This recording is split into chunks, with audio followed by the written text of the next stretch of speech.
Turn off or silence your cell phones at this time. My name is Elizabeth Waits. I work for the Metro Codes Department, and I'll be presenting the cases that are on public hearing today, showing the board the maps, photographs, and site plans for the subject applications. Just a few preliminary announcements. On our initial agenda, we had one case that had already been withdrawn, but notices had been sent out, so we just wanted to make sure that no one was here hoping to be heard on case 2023-43. That was a request for variances from parking and elevation requirements at 201 Cowan Street for a multi-family apartment building. So just as a reminder, that case is not going to be heard. We don't have any cases that need to be deferred, but we do have quite a few cases that we would like to ask the board's consideration to approve these cases on consent. Just as a reminder, if any of the board members have any questions about any of the cases that we recommend for consent today, then let us know. We'd be happy to pull anything off of the consent agenda and hear it in its regular order on the calendar. Also, for members of the public, if there are cases that you came here today wishing to speak against on any of the cases that I'm about to read through recommending approval for the board, then please let us know. I'll make sure to check on each one of those so that if you were here hoping to speak in opposition to a case, then again, we can go ahead, pull it off the consent agenda and hear it on the regular docket in its order. So to get started reading through those cases, first we have case 2023-31. This is a request for a special exception to reduce the street setbacks from 30 feet along the block face to 20 feet along 12th Avenue and 22.5 feet along Ireland Street for property located at 915 and 923 12th Avenue North, zoned RM20.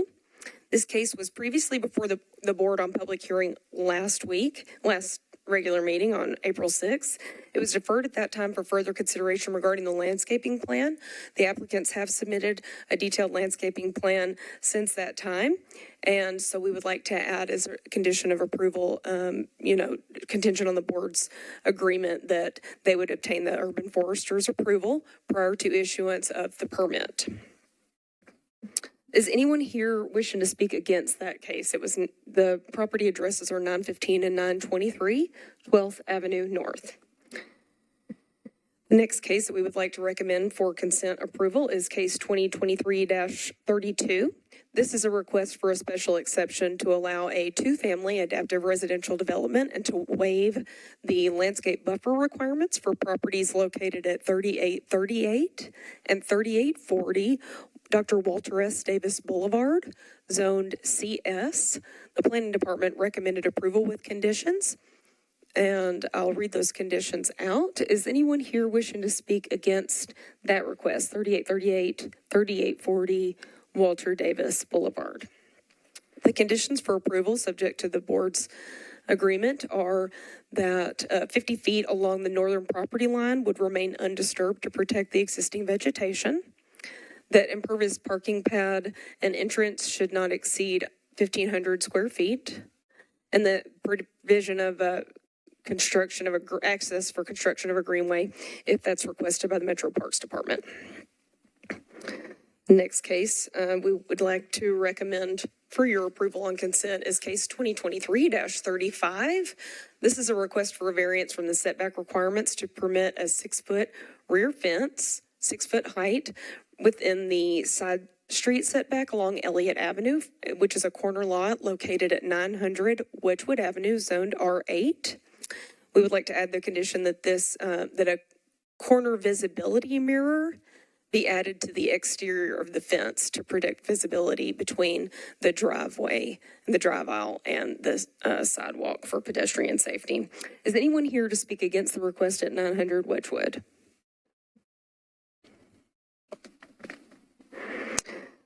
Next case is 2023-38. That's a request for a reduction from the foundation height requirements for property located at 2116 24th Avenue North, zoned RM15ANS in the UZO Alternate zone districts require a raised foundation for first floor residential uses.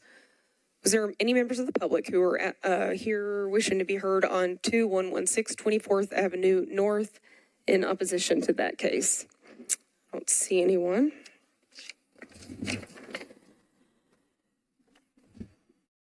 We would like also to ask the board's approval, if agreed, on case 2023-39. This is a request for variance from the maximum permitted height of a rear accessory structure for property located at 1703 17th Avenue North, zoned RS5 within a DADU overlay district.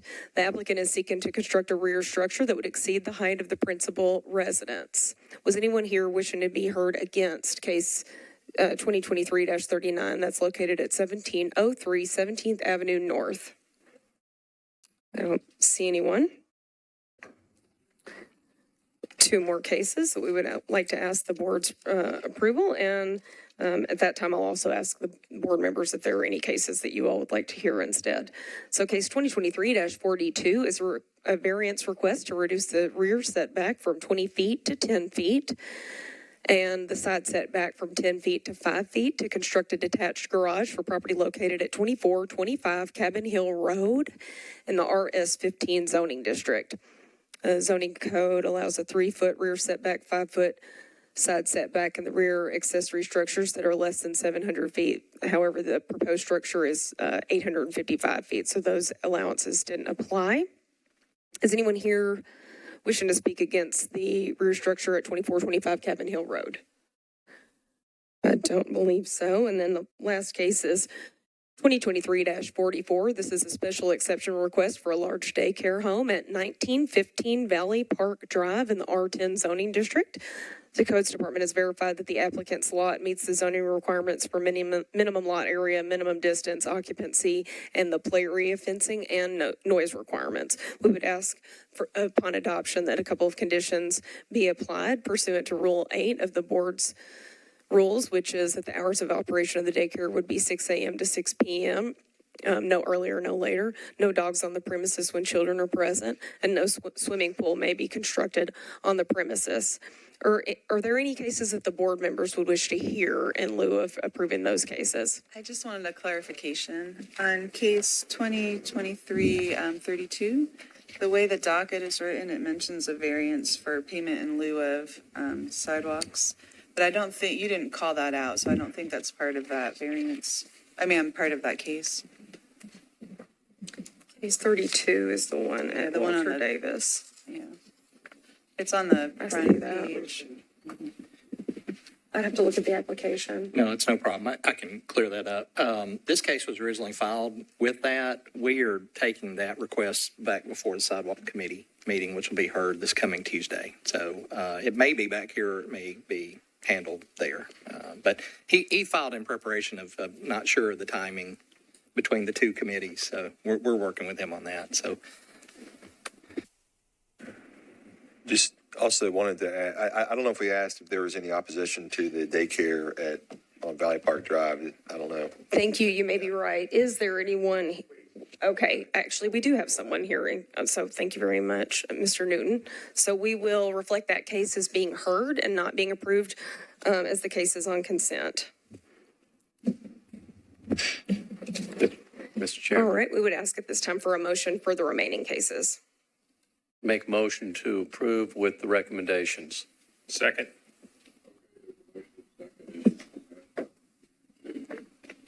Motion and second. Any discussion? Okay, all in favor, say aye. Any opposed? Okay, that passes. Okay, thank you. So if anyone was here on any of those cases, you'll just need to continue to go through the remaining permit sign-offs that are on your tracking list. So the zoning that was referenced for today will be approved. Of course, the applicants at Walter Davis will have made note that this case did not approve the in lieu. Did you have a question?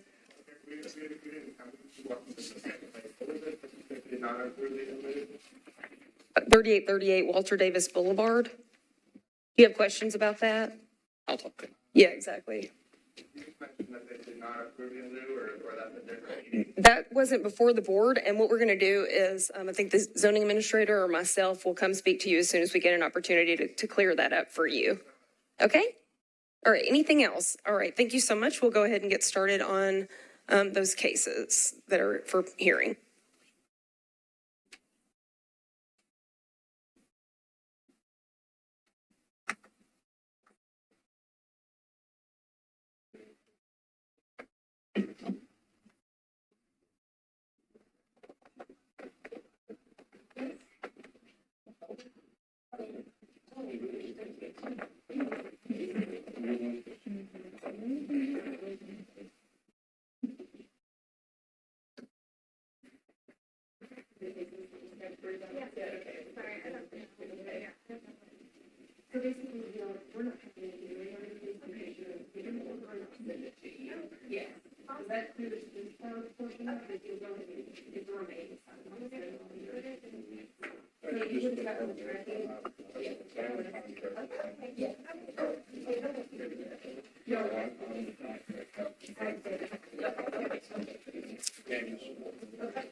I'm gonna miss not having you here.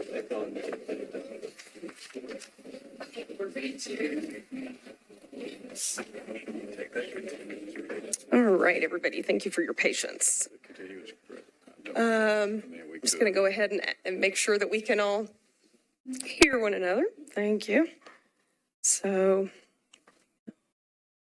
first case for public hearing today is 2023-36. Before you call that one, we've got a motion for continuance on one of these cases. I think we might want to consider hearing that first, if that's okay with you. Yes, absolutely, Mr. Chair. So we can go ahead and do that. That's on case 2023-41. I'm not going to do the presentation right now, but Yes. yep. And I guess if we hear the motion to continue and we don't grant it, then I think in all fairness, we ought to put them back in the docket where they were. But my thinking is that if we grant it, they don't need to be here for 3 or 4 meetings, or 3 or 4 hearings. Is everybody okay with that? Okay. So we're going to hear for the folks here on 41. We understand you have a motion to continue this hearing. We're going to hear that first. If we grant it, then we'll continue it. If we don't grant it, then we'll roll you back into the same order you were, which is, I think you're 3 out of 4 on the docket right now. So.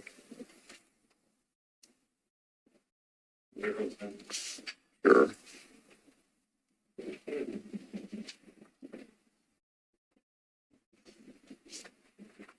Good afternoon. My name is Joe Davidson. Here, a little way down at the bottom. It's at the base of it. There you go.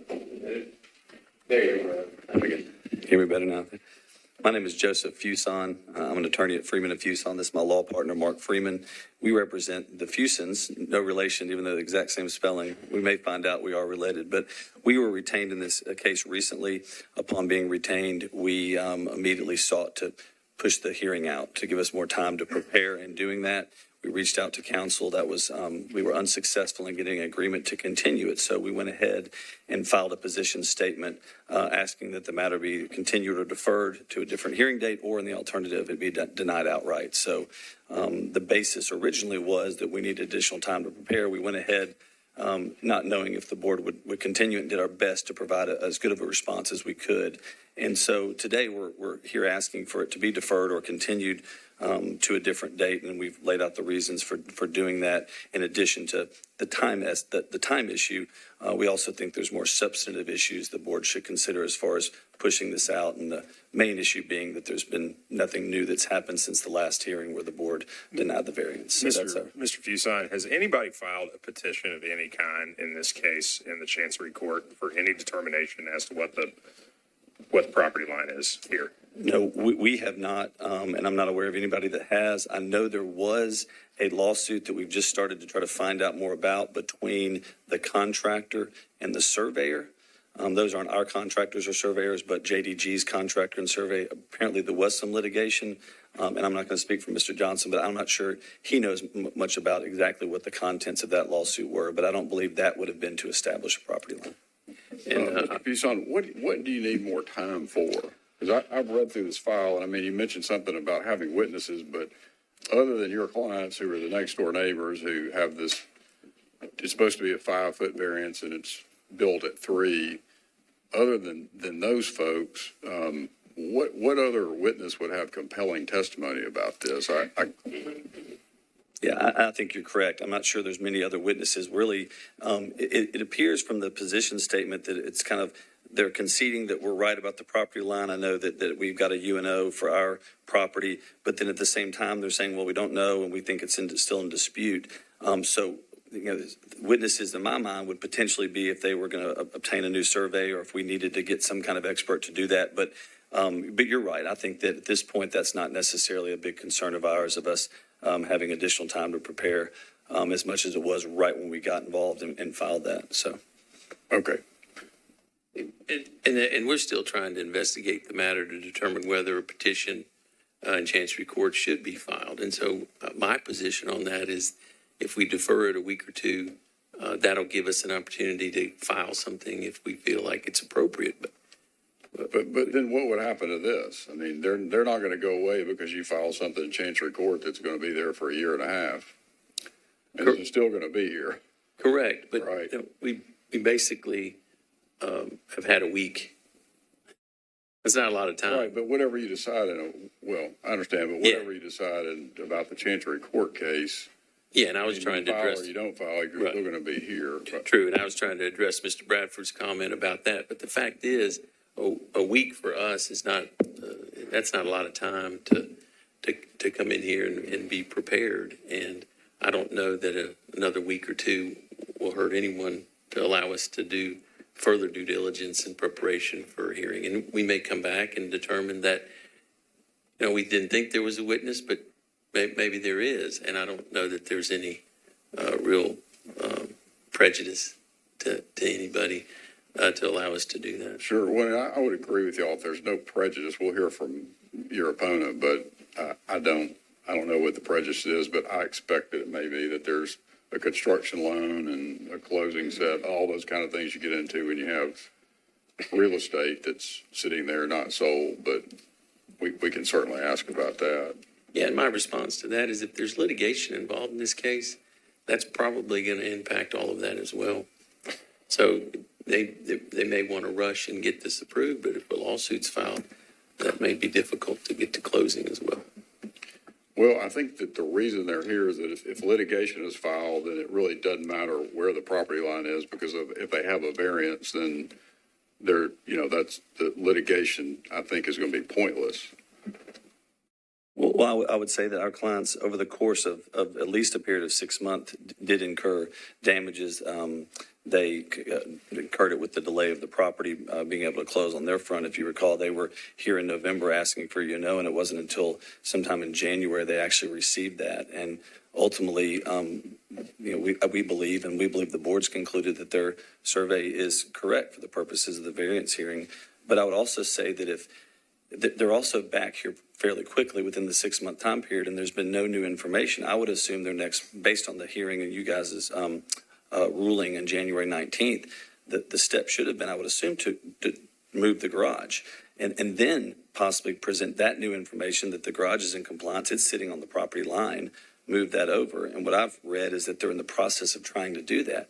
But to me, this is premature because if they haven't done that yet, the board's no closer to making a decision than they were on January 19th. Well, we could certainly condition anything we do on the fact that they have it moved by a certain period. I don't know how much trouble it is I imagine it's not that easy to move a structure like that, but we can hear from them on that. Anybody else? I think Mr. Lawless has some questions. Thank you, gentlemen. Let me just ask this. When did you guys get hired? I got retained, I'd say about 3.5 weeks ago. We got involved in the course of about a week or two in getting involved in the case, realized we had this hearing, and then we reacted. So we had a little more time than a week. I brought Mr. Freeman in about a week ago, so he's accurate in that. But yeah, I'd say a few weeks is how long. Okay, and what time frame were you attempting to negotiate? And I'm not trying to pin down who's plus, who's not, in terms of asking to just pass another meeting or two. I'm trying to get a feel because I know what everybody wants to get this thing down the road. But how long did you ask for if you're like some of the guys that are on other sides of lawsuits with me, 6 months, especially if they know they're going to lose or if they're going to win, they want to move it quicker. And it may not be fair to ask you that, and I'm not trying to get in your heads, guys. I'm just trying to get a feel. Sure. I think the 2 dates that we got when we first reached out to the board was May 8th, and I think there was another date of May 11th, maybe, and I may be misstating that. Maybe it was May 8th and then the following week, but just a few weeks. So May 8th is a doable date? I believe that's our next meeting, I believe. We have a meeting on the 4th and the 18th. Yeah, I understood it to be the 4th and the 18th were the options we had, and I can definitely move my schedule around, and that's to make sure that I could be. Yeah, and I wasn't picking on him. I'm just trying to figure out, I've got someone who likes to keep moving stuff. If I got a suit on a note and I know the guy's going to lose and he knows he's going to lose, he's 6 months or a year is what he's looking at. And, then he got COVID and that sort of screwed it up even worse. We were trying to get to the next hearing date. Any further questions? Okay, thank you very much. We'll hear from your opponent here.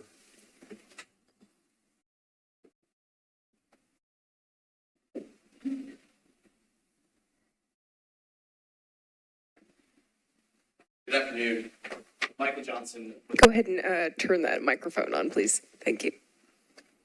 Good afternoon. Michael Johnson with the law firm of K. Griffin. We represent JDG, who is the property owner. JDG is a married couple. They built one of these houses to live in.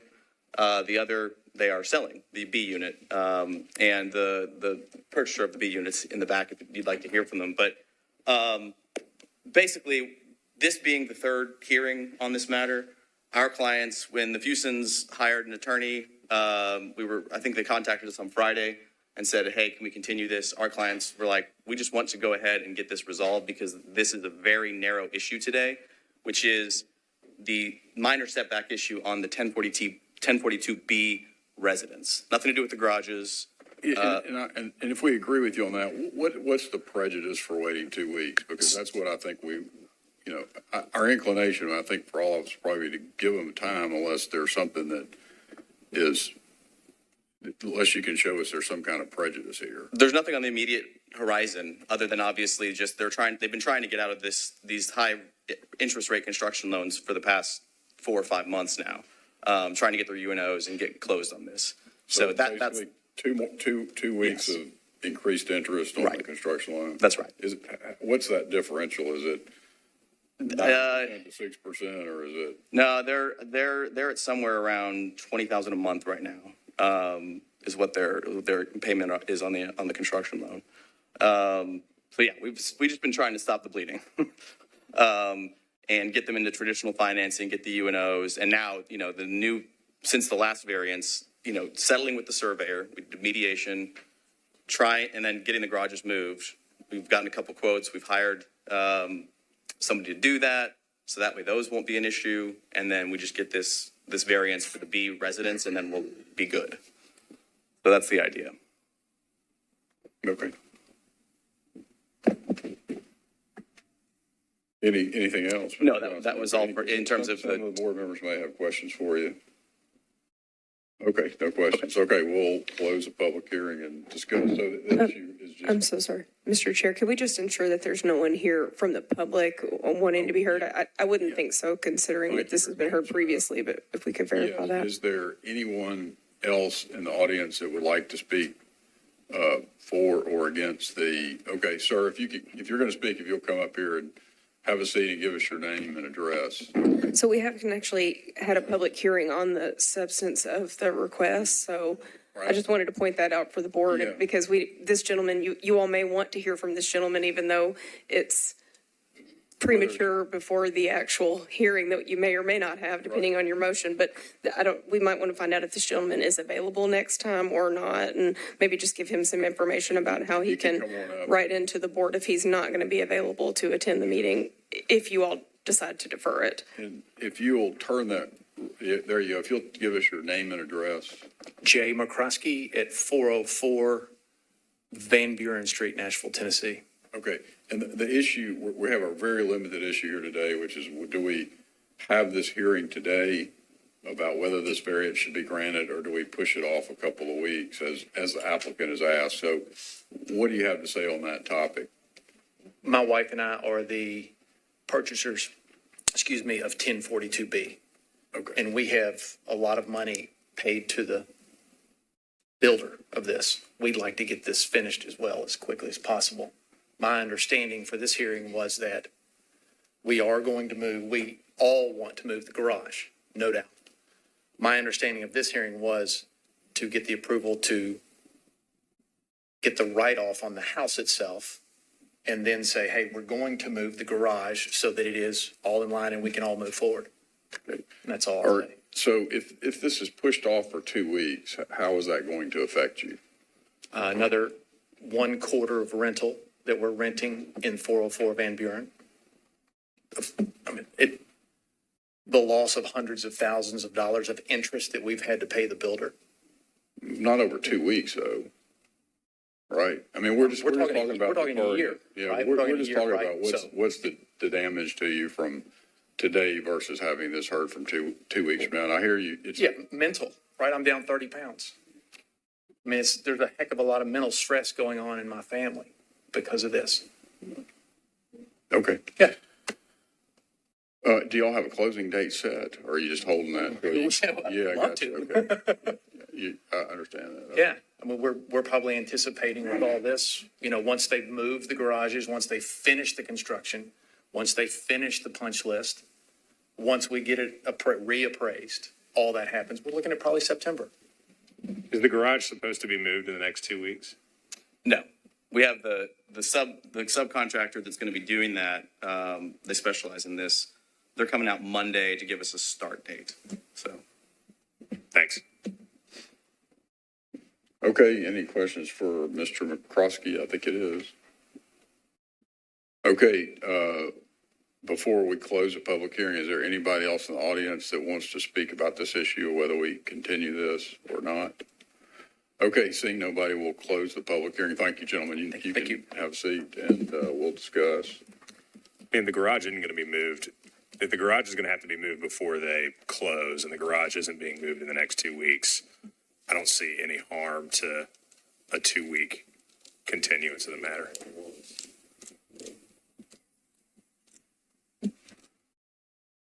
I mean, frankly, this is that case where I don't know what the boundary, I don't know what the property line is. We don't have that authority to determine what a property line is, at least as I read it. We have not, that's not part of our, state law permits boards of zoning appeal to actually hear those questions, but it has to be determined by the local legislative body, and we've not gotten that power. Busy. Right. So, I mean, yeah, I'm inclined to support the 2 weeks just because I think there's harm on both sides of this, but at the end of the day, if there's going to have to be work before closing, that work's going to continue, and we can hear this in the interim. I very seldom don't like to give lawyers that haven't been involved for a long time just a little extra time. And we do have a drop dead day. This is not like it's an open ender. I mean, May 4th is real close. like 2 weeks. So, I mean, I understand, and I do feel bad for the guy that's lost 30 pounds. There are easier ways to have a diet, mind you, but still. Well, I mean, I I would think the be, damage, I'd rather have them come in organized when they come in 2 weeks. if we knew that the garage was going to be moved in, like, and it was going to be relocated and the move-in could happen, but us moving it doesn't actually impact that piece of it, which was the thing to me that, Well, I didn't hear that they couldn't go ahead and move in until the well, I garage guess, yeah. moved. I guess but they can, it's, it is a pretty narrow issue, but I think we've always deferred towards giving people continuances when they want them. I do hear there is some prejudice, and I wouldn't want to have to pay 2 more weeks of interest, but I think balancing everything together, the safe thing is to, I would be okay with a continuance to May 4th. You're right, a hard date of May 4th that they'd be back on the docket, so. Right. Yeah, absent extenuating circumstances, I suppose that would be one of them for sure.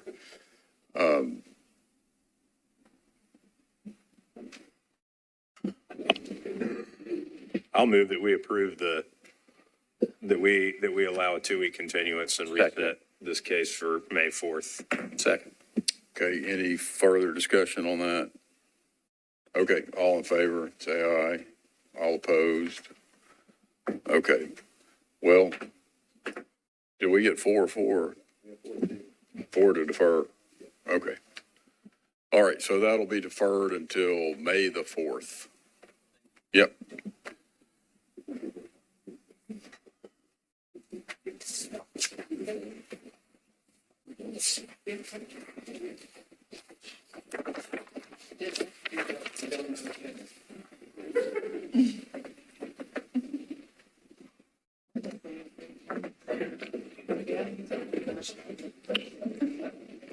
All right, I believe we are ready to return back to our public hearing docket.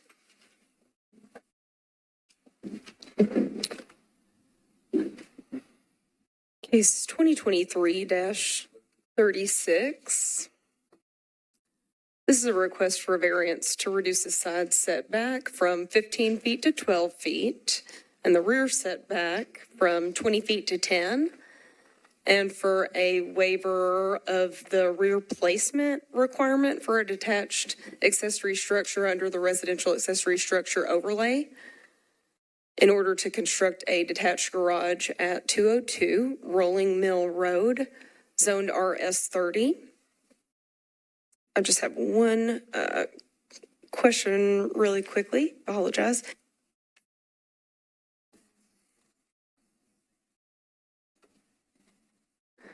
On this one, you have a letter from the council member that we received today on your desk. Before you here is the zoning map for the RS30 zoning district. An aerial view. This property is located in Brandywine and Old Hickory. Here's a street view of that home.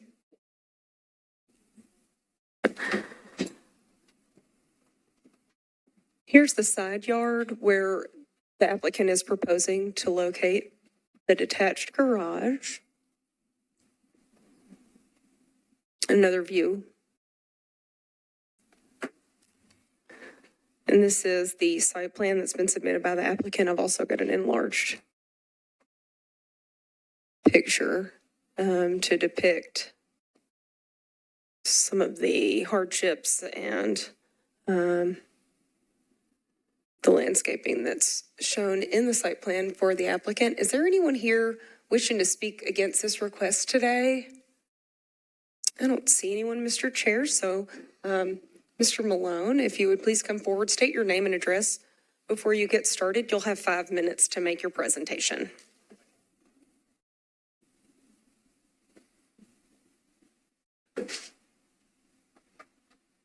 And good afternoon. My name is David Malone, and I live at 202 Rolling Mill Road in Old Hickory, Tennessee. Just go right into it? Sure. Okay. Yeah, I'm sorry. And I don't We're have all an, here. I don't have an attorney. I'm not with a law firm, so this should be pretty quick. okay. That might help you. I understand. So, we purchased this house in 2024, in December of 2024. When we bought it, we knew that we were going to retire there. So my children grew up there. I'm sorry, 2024? 2004. Okay. I'm retiring in 2024. That's probably what was on my mind. Yeah. So when we bought it in 2004, thank you. We intend on staying there as our retirement home. It's where we want to retire and live out the good life, hopefully. So I'd originally planned on building a detached garage in 2018. I'm in the military. I deployed in 2019, and my wife decided that it would be better if I was at home when I built the garage. And since she is the boss, I said, okay. In June of 2020, Councilmember Hager presented a request for an overlay bill before the Planning Commission. And based on what I've read, it was to prevent the building of pole barns. We had a couple of neighbors in the neighborhood build some massive pole barns, some bigger than a house. So he presented that before, I'm assuming y'all, and to limit the size, height, and building material of any proposed attached structure. And what I understand, on June 25th of that same year is when that was approved by the Planning Commission. So that being said, I don't disagree with the overlay, but I do understand that various hardships do exist and that sometimes will require an exception. So I'm requesting a setback and overlay hardship variance due to the shallowness, as you can see on the site plan, and the irregular shape of the rear of my property. Our lot's approximately 1.03 acres, and the residence is located on the back third of that property. And due to the angle of the northwest property line and the setback of the residence, constructing a detached building to the rear of or behind the residence is not possible. I'm asking permission to build a structure in line with the front of the house, so I don't want to go in front of the house, just in line.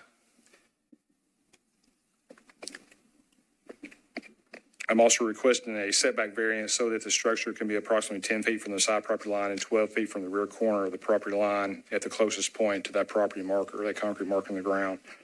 The reason I'm asking for that is so the structure can be placed so that the actual garage doors face the house and it's not really visible from the street. And that's purely for aesthetic reasons. Just because, again, my wife being the boss would rather have windows on the front of that garage that we're seeing instead of a garage door. Mr. Malone, just so Yes, sir. The gray line here that's in the middle, that's your driveway? Is that right? It is. Okay. Yes, sir. Yeah, the house is gone there, but yes. Yeah, where it says it's I think in the hard copy. Yes, I can see it on my screen. And I can see it on your screen, but for some reason it actually doesn't appear on Yeah, there. we have it on ours here, the gray footprint. Yeah, if we could use that site plan, I can just move the garage anywhere if the house is not in the way.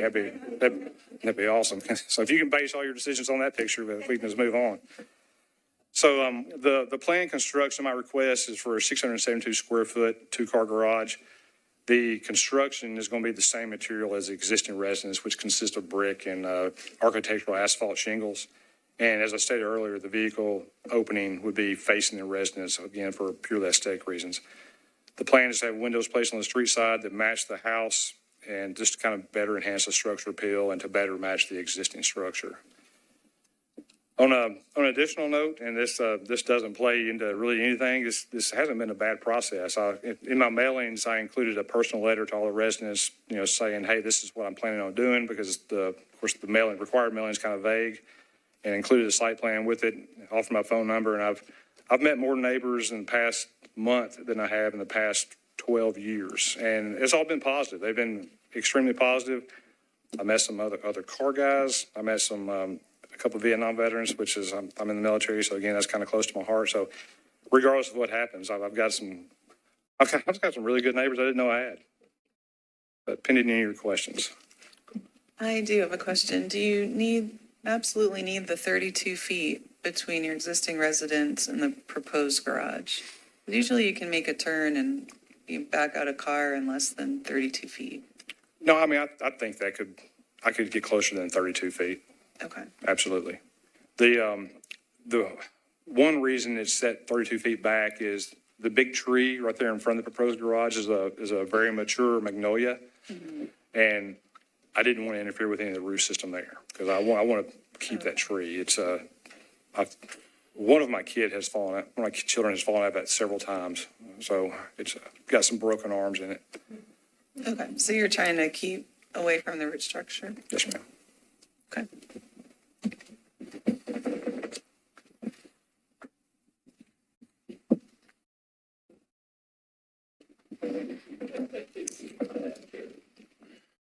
Any other questions? In this picture, is that other shed, is that on your property, is that on your neighbor's That property? green one? Yeah, That's my neighbor's. that's your property. neighbor's property. Yes. Okay. It also blocks the view of that. This is a single-story garage, right? Yes, sir. Okay. Yes, sir.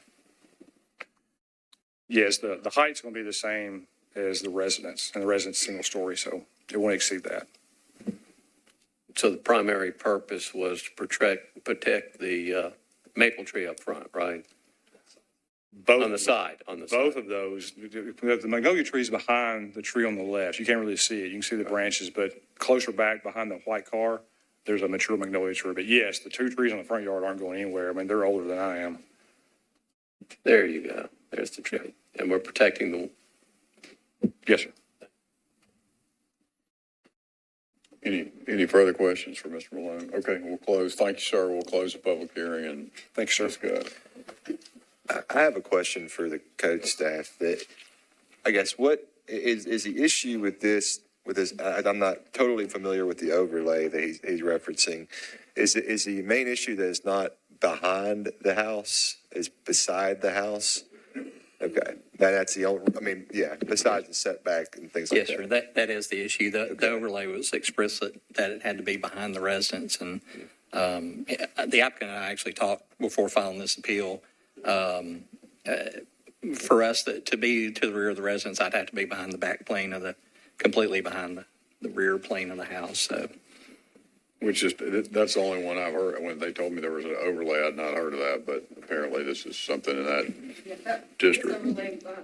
This overlay, I think, only might have been adopted for this neighborhood specifically thus far. It was established in August of 2020, which was something that the applicant pointed out. And the applicant had asked just procedurally how the overlay came about. It's actually not the zoning appeals board. The board hears variance requests and special exceptions, but it did go through the planning commission, as you mentioned, and then after that it goes to the Metro Council for approval as an ordinance. So it's in chapter 17.36 for overlays.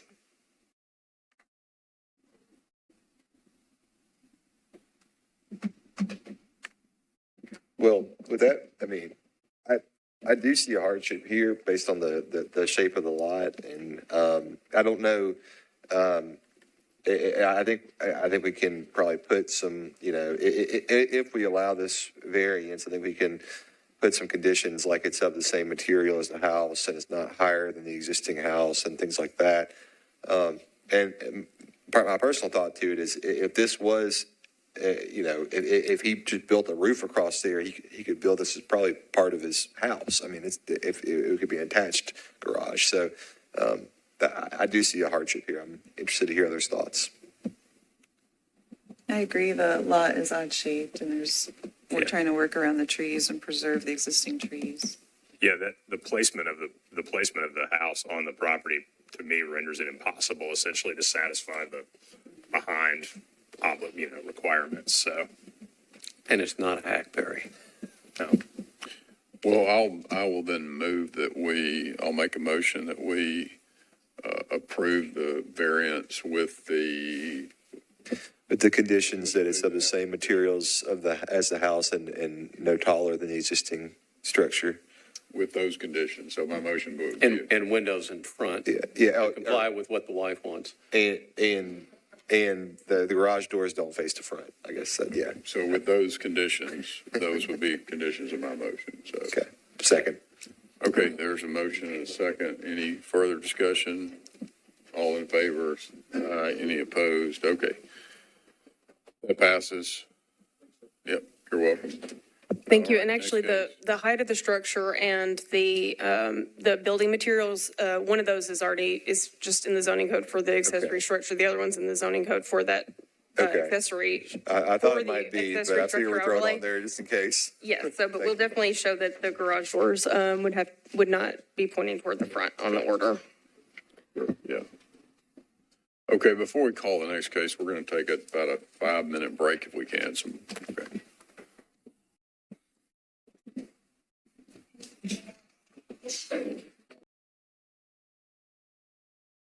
You all previously heard this case, so you've seen this site before.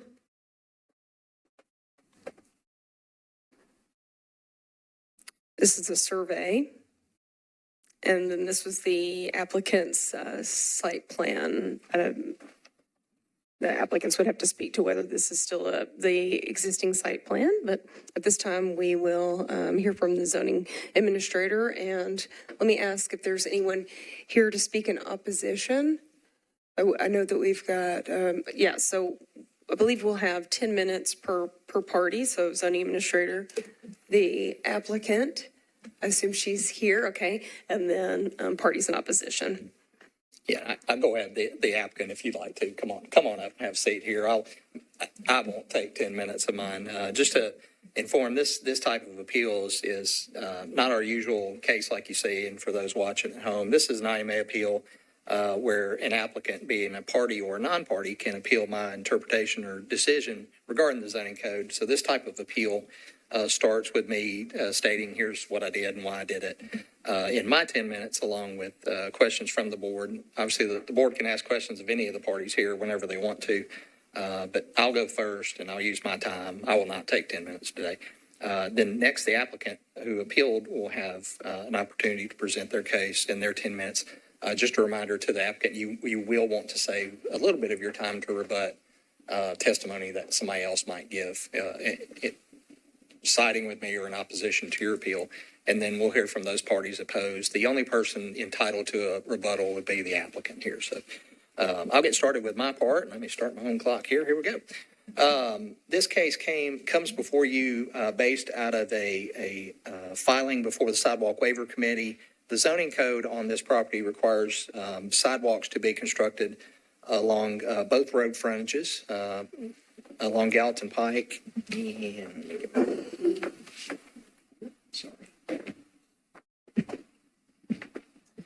and then along Dozier Place. The appellants filed a sidewalk waiver with our department, and that sidewalk waiver was heard. The disposition of that case based upon, and for all parties, the sidewalk waiver process comes that the request is sent before planning, stormwater, public works / NDOT, and the planning department, all of which make recommendations to me. And then I'll make the final decision as to whether to grant the waiver. In this case, all departments did send those to me, and then based upon their comments and the reasons why I granted a sidewalk waiver on Dozier Place was due to the existing water line and water easements that are on the property, and the existing storm sewer line would both have to be relocated on the site, along with the topographic conditions along Dozier Place and the slope there. And would they have to be relocated at the developer's expense? They would, yes, sir. Okay. So because of those two issues and the easements were involved and the topographic hardships, I granted a waiver requiring full construction on Gallatin Road to match the sidewalks which exist on Gallatin and to line up with the sidewalks that are across the road that are built at the car wash facility, and the name's escaping me. Back when that, thank you, yes, Wash and Roll, right? Yeah, I think so. Anyway, but that they built sidewalks along Gallatin. I'm not sure as to why sidewalks were not required on Dozier during that construction. I was a little bit surprised to not see them required then, but that facility was built a few years back, so I'm not sure whether that requirement was involved. But on this particular request, that was the reasons for granting the sidewalk waiver along Dozier. I did require them to contribute payment in lieu for the entirety of the frontage along Dozier at a cost, I believe, at that time was $186 per linear foot. And then, so that decision was rendered out. The appellant then contacted, and the appellants did send emails to to me during that waiver process, asking that we require sidewalks along Dozier. But based on the fact. So your decision was they had to pay for the entirety of Dozier, and what with respect to Gallatin? Gallatin would be construct as required by the code. Okay. The entirety of the frontage of Dozier. Frontage of Gallatin Pike. Or frontage of Dozier and not. That's correct. Yeah, right. Right. And then the payment in lieu would be the entirety of the linear frontage payment toward the sidewalk fund along Dozier. So Gallatin Pike's really not an issue? No, sir, it isn't. They are required and intend to construct those on Gallatin. So I've got a question Sure. about the section, and I'm reading from the code. Hopefully nobody falls asleep. It says, in unique situations where a public sidewalk is required by subsection 17, 20, 120A1 or A2, and installation is required by subsection C of this section, the zoning administrator may allow the building permit applicant to make the in lieu contribution for all or a portion of the street frontages as an alternative to construction. In addition, and you went through that, the last sentence, this provision shall be limited to unique situations that are not typical. What does that mean? I believe that to mean situations in which whatever's happening on the subject site is not common to other properties around it, given in the instance here, looking at in this particular example, were both the storm sewer and the water line easements and locations on the site, in addition to topo. But I believe that to be in situations where it's different on this lot than it would be in an adjoining lot, given a request before the sidewalk. Okay. I mean, are there not, and again, this is one of those, this is as vaguely drafted, I think, as you could get.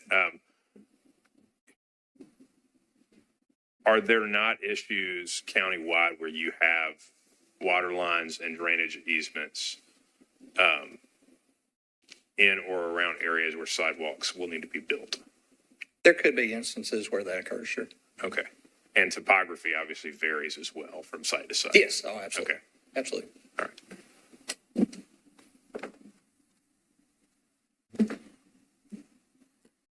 Good.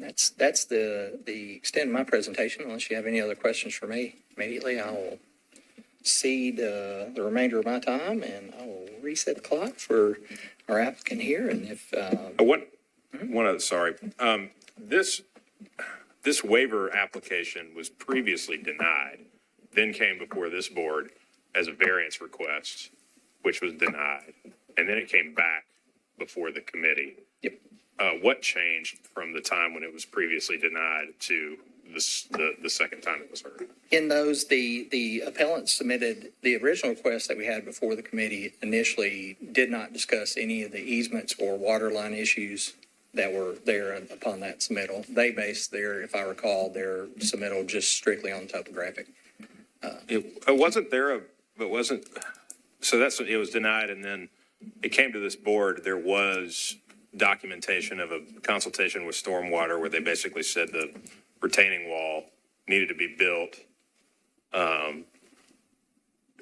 outside of the easement structure.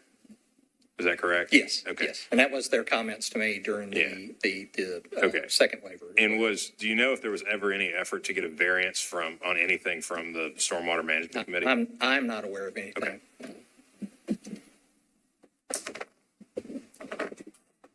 Joey, before we continue, go to the applicant. I just want to make sure the appellant was clear that it's 10 minutes total for your presentation and that of anyone in support. Yes, thank you. Appreciate that. So for instance, if there are multiple speakers, and I meant to cover that at the beginning, if there are multiple folks who'd like to speak besides you, y'all will share the 10 minutes in aggregate. So if there are multiple speakers, council members present, he is not subject to that time restriction. So if he wishes to address the board, he's allowed to. But if you have other folks that wish to speak, same would be true of the And we have third party. opposition. Yeah, we have opposition, so you get the full 10 minutes, correct? Okay. Thanks for that. Yep. Okay. Any other questions for me? Good. I'll step. Yes. And just a reminder, you may want to reserve some of your 10 minutes for rebuttal of opposing testimony. So, all right. With that, go ahead and identify yourself, and we'll start the clock after you get done with that portion. Hello, I'm Sarah Ramsden, and I live at 1008B Dozier Place. I really hate that we're here again, especially after your ruling last summer, but here we are. I'm here today to request that Blue Sky Horizon Group be required to build sidewalks along both the Gallatin Pike and Dozier Place frontages located at the property at 2823 Gallatin Pike. Representation matters, and I have not filed this appeal on behalf of some benefit exclusive to myself, but on behalf of my collective neighbors of Dozier Place and the greater good of our neighborhood. Thank you to my city councilman, Sean Parker, and my neighbors, many of whom are here today to show their support in my appeal. My appeal is not unreasonable. By zoning laws, the owner is required to build sidewalks on both the Gallatin Pike and Dozier Place frontages. The owner should have known this before starting the project, as well as the unique challenges of this lot. If this piece of property with its unique challenges were located in the downtown core, would this even be up for debate? Over the past few months, I've spoken with many of my Dozier Place neighbors, and they all feel, or a lot of them feel the same way that I do. Residents of Dozier Place are tired. We love our street, but we are concerned with our safety. We've been applying for traffic calming measures for the last 8 years, and our street is now number 11 of 438 and in the top 3% of streets who request traffic calming measures. And we still have not received any assistance. This short stretch of sidewalk on Dozier Place would provide refuge for pedestrians from drivers turning onto and off of Gallatin to avoid the light at Trinity in both directions, in addition to the drivers exiting and entering the proposed units on Dozier Place. And it will also help set precedent for future development along Dozier Place. I hope that no one in this room or this city ever has to wonder if today will be the day they will be hit by a car while walking down the very street that they live on. We all deserve to live in the safest neighborhood possible, and I want what is safest for my community. And I request that sidewalks be required on Dozier Place at the property located at 2823 Gallatin Pike. Thank you. Thank you. Are there any questions, board members? Ms. Ramsden? Yes, Ms. Ramsden.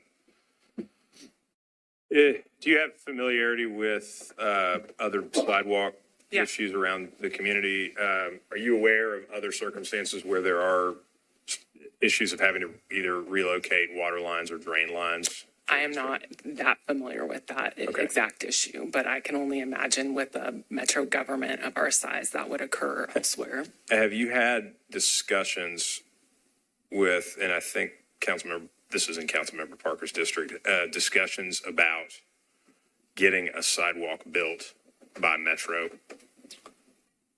I have not specifically had those discussions with Metro. Okay. That was all.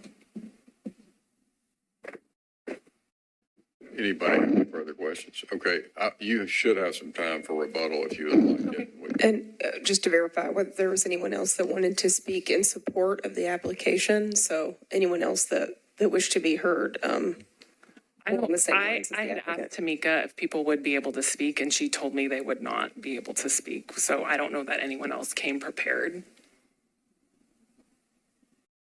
Well, prepared or not, if they want to, if anybody else is here to speak on behalf of the applicant, you're welcome to speak. You'll need to come up here to speak, sir, so we. Yeah. Did anybody, who else wishes to speak on behalf of the applicant? If you could raise your hand. This is just a question about that. Am I able to, are we able to make that decision after Sarah finishes her rebuttal if there's time left over? You can use whatever time on rebuttal. You can allot it amongst yourselves however you would like.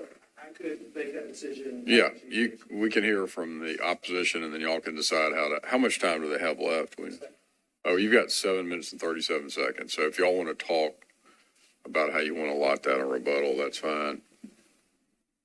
Okay. And then I'd like to ask Councilman Parker if he'd like to be heard at this time or at a later time.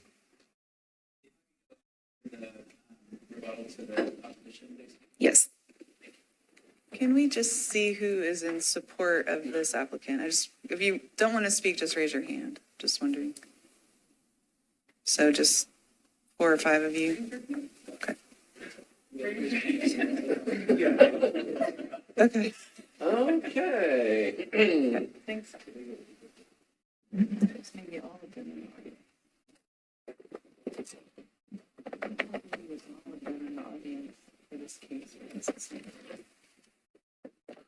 Okay, so we're ready for the opposition.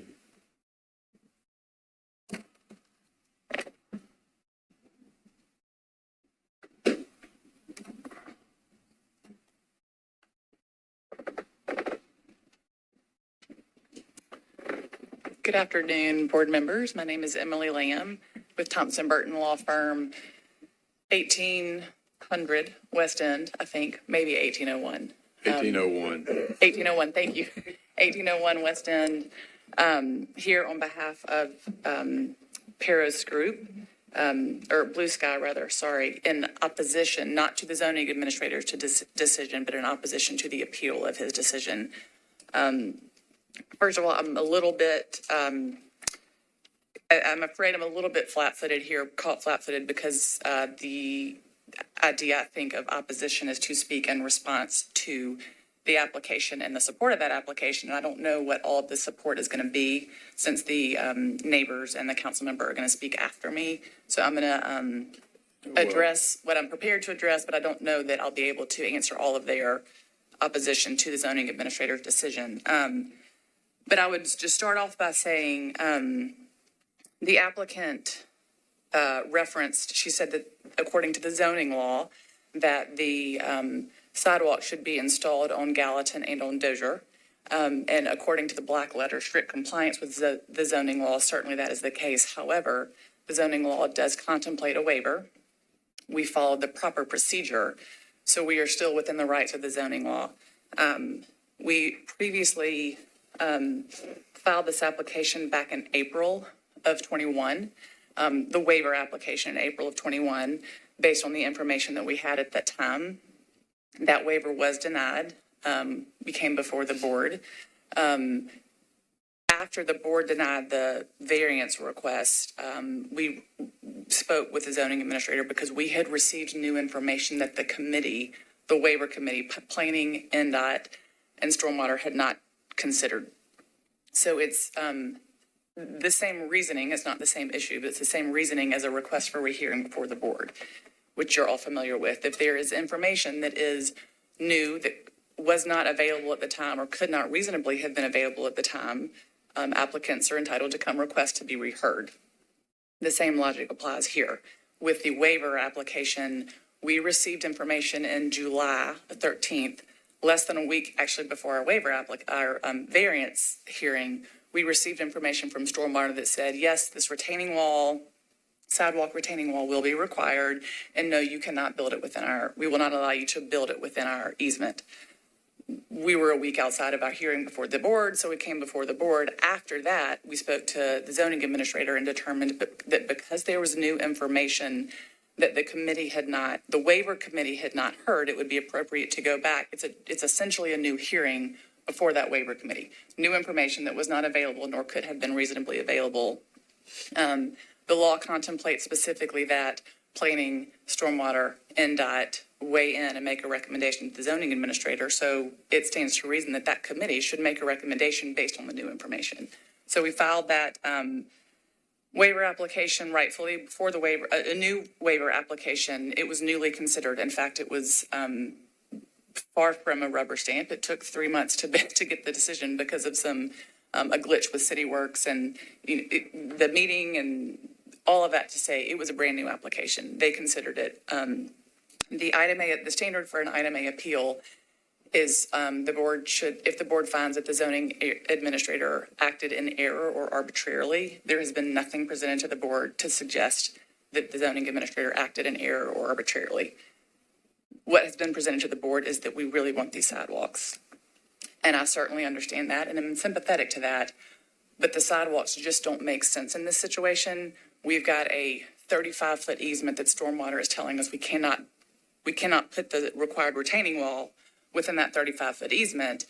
So we've got one department's regulations that are conflicting with another department's regulations. We took that conflict to the waiver committee. The waiver committee considered it, the experts in all those departments made their recommendation to the zoning administrator, who followed the zoning law and granted that waiver application. So I would, yes, go ahead. Ms. Lamb, was there any attempt to seek a variance from the Stormwater Management Committee based upon what Stormwater recommended? Because I understand I am incredibly sympathetic to the argument of having two competing divisions of the government telling you different things. However, I do want to hear what efforts were made to try to get stormwater to. We have not appealed to the Stormwater Variance Committee yet. Doesn't mean that we can't or won't. It's just that, we had two paths, and we had a committee that included stormwater and also planning and also NDOT. And because this is a sidewalk issue and those particular departments are tasked with considering sidewalk requests, we thought it was more appropriate to go to the Sidewalk Waiver Committee, or the zoning administrator for that committee to make a recommendation. And again, it does include stormwater. Stormwater, by that point, was certainly aware of the easement and of the department's unwillingness to let us construct that retaining wall within. And I guess if you had gone to stormwater first, they might have said, see if you can get a variance before, or am I wrong about that? This is not the first time, nor will it be the last, that there are multiple committees and multiple departments that have different regulations, and one says, well, ask the other. Well, no, ask the other. And so that was possible, likely, maybe. Correct. Okay. And again, we picked the one that this is a sidewalk waiver request. So we picked the Sidewalk Committee, and Stormwater does have a representative on that committee. Are you aware of other matters or cases that have been before the department where there's been conflicting issues between stormwater and codes on construction of a sidewalk? I would let Mr. Hargis weigh in on that. I am not aware of any. I should say I'm aware of many circumstances where there have been conflicts between different departments and different, even within the zoning code, different, if you apply the parking requirement, then you can't meet the sidewalk. If you require the sidewalk, you can't meet the parking. So I am aware certainly of conflicts, not necessarily specific to stormwater. We've got our surveyor here if you'll have any technical questions. One of the, I think, unique situations here is that we've got no fewer than 11 houses that are going to be impacted by this new infrastructure that would be required to be built. It's upwards of $150,000. That was the last estimate a year ago. Since then, we have had new information presented to us. So we've got not only an excessive amount of, and again, money's not a hardship. It's not a basis for hardship, but this isn't a hardship argument. This is a, did he err? Did he act arbitrarily? And no, I don't believe he did. But we do have the surveyor here who can answer questions specifically, if you have any, about the technical requirements of that infrastructure, the other 11 properties that would be impacted by our having to go into their properties to change the infrastructure. It would include a minimum of a 2-month closure of Gallatin while we do all of this. So there are far-reaching implications. Can I say that this is the only property in Nashville that has that? Not with certainty, but probably very few. And I think very few would qualify as the unique. So the stormwater remediation that would have to be done to build the sidewalk is on-site and substantially off-site too? Correct. It's going to go, and you can weigh into that more. Tell me your name and address. David Johnson. I'm 151 Hendersonville, Tennessee. I am with Project 210 Management. We did the survey, and also we did the stormwater assessment of the site and also downstream properties. My background's, I retired 20 years with Metro, Public Works, Utility and Sidewalk Inspector, and also Stormwater Engineering, Utilities, Installation. So I'm just here to speak on, not for or against sidewalks. I'm here to speak on the stormwater implications, that what we expect when we relocate a stormwater pipe. This particular site, is special because this pipe is not strictly just for this site here, but this pipe is located at Gallatin Road in Dozier, but it also goes underground approximately maybe a quarter mile down Dozier behind the rear properties along Dozier Place. So stormwater, typically when a developer comes into stormwater, it's just my experience with stormwater. When they come in to want to relocate a stormwater pipe for their development, we typically ask the question, what is the impact downstream? What is it? Where does the pipe outlet was connected to, is there an outlet for this pipe and where is it? This particular pipe goes through 10, 11 different properties downstream before it outlets. So whenever you relocate a pipe along on the front end, you have to look at catch basin junction boxes downstream of that pipe. These are concrete pipes. So if you make an adjustment on one, you have to make adjustments downstream also. And so the implications, even just for this site and the properties behind on Dozier Place, there are 4 catch basins that would have to be upgraded. If you know anything about Metro the last 10, 15 years, stormwater specification standards have increased since 2010. So this pipe has been in the ground for decades.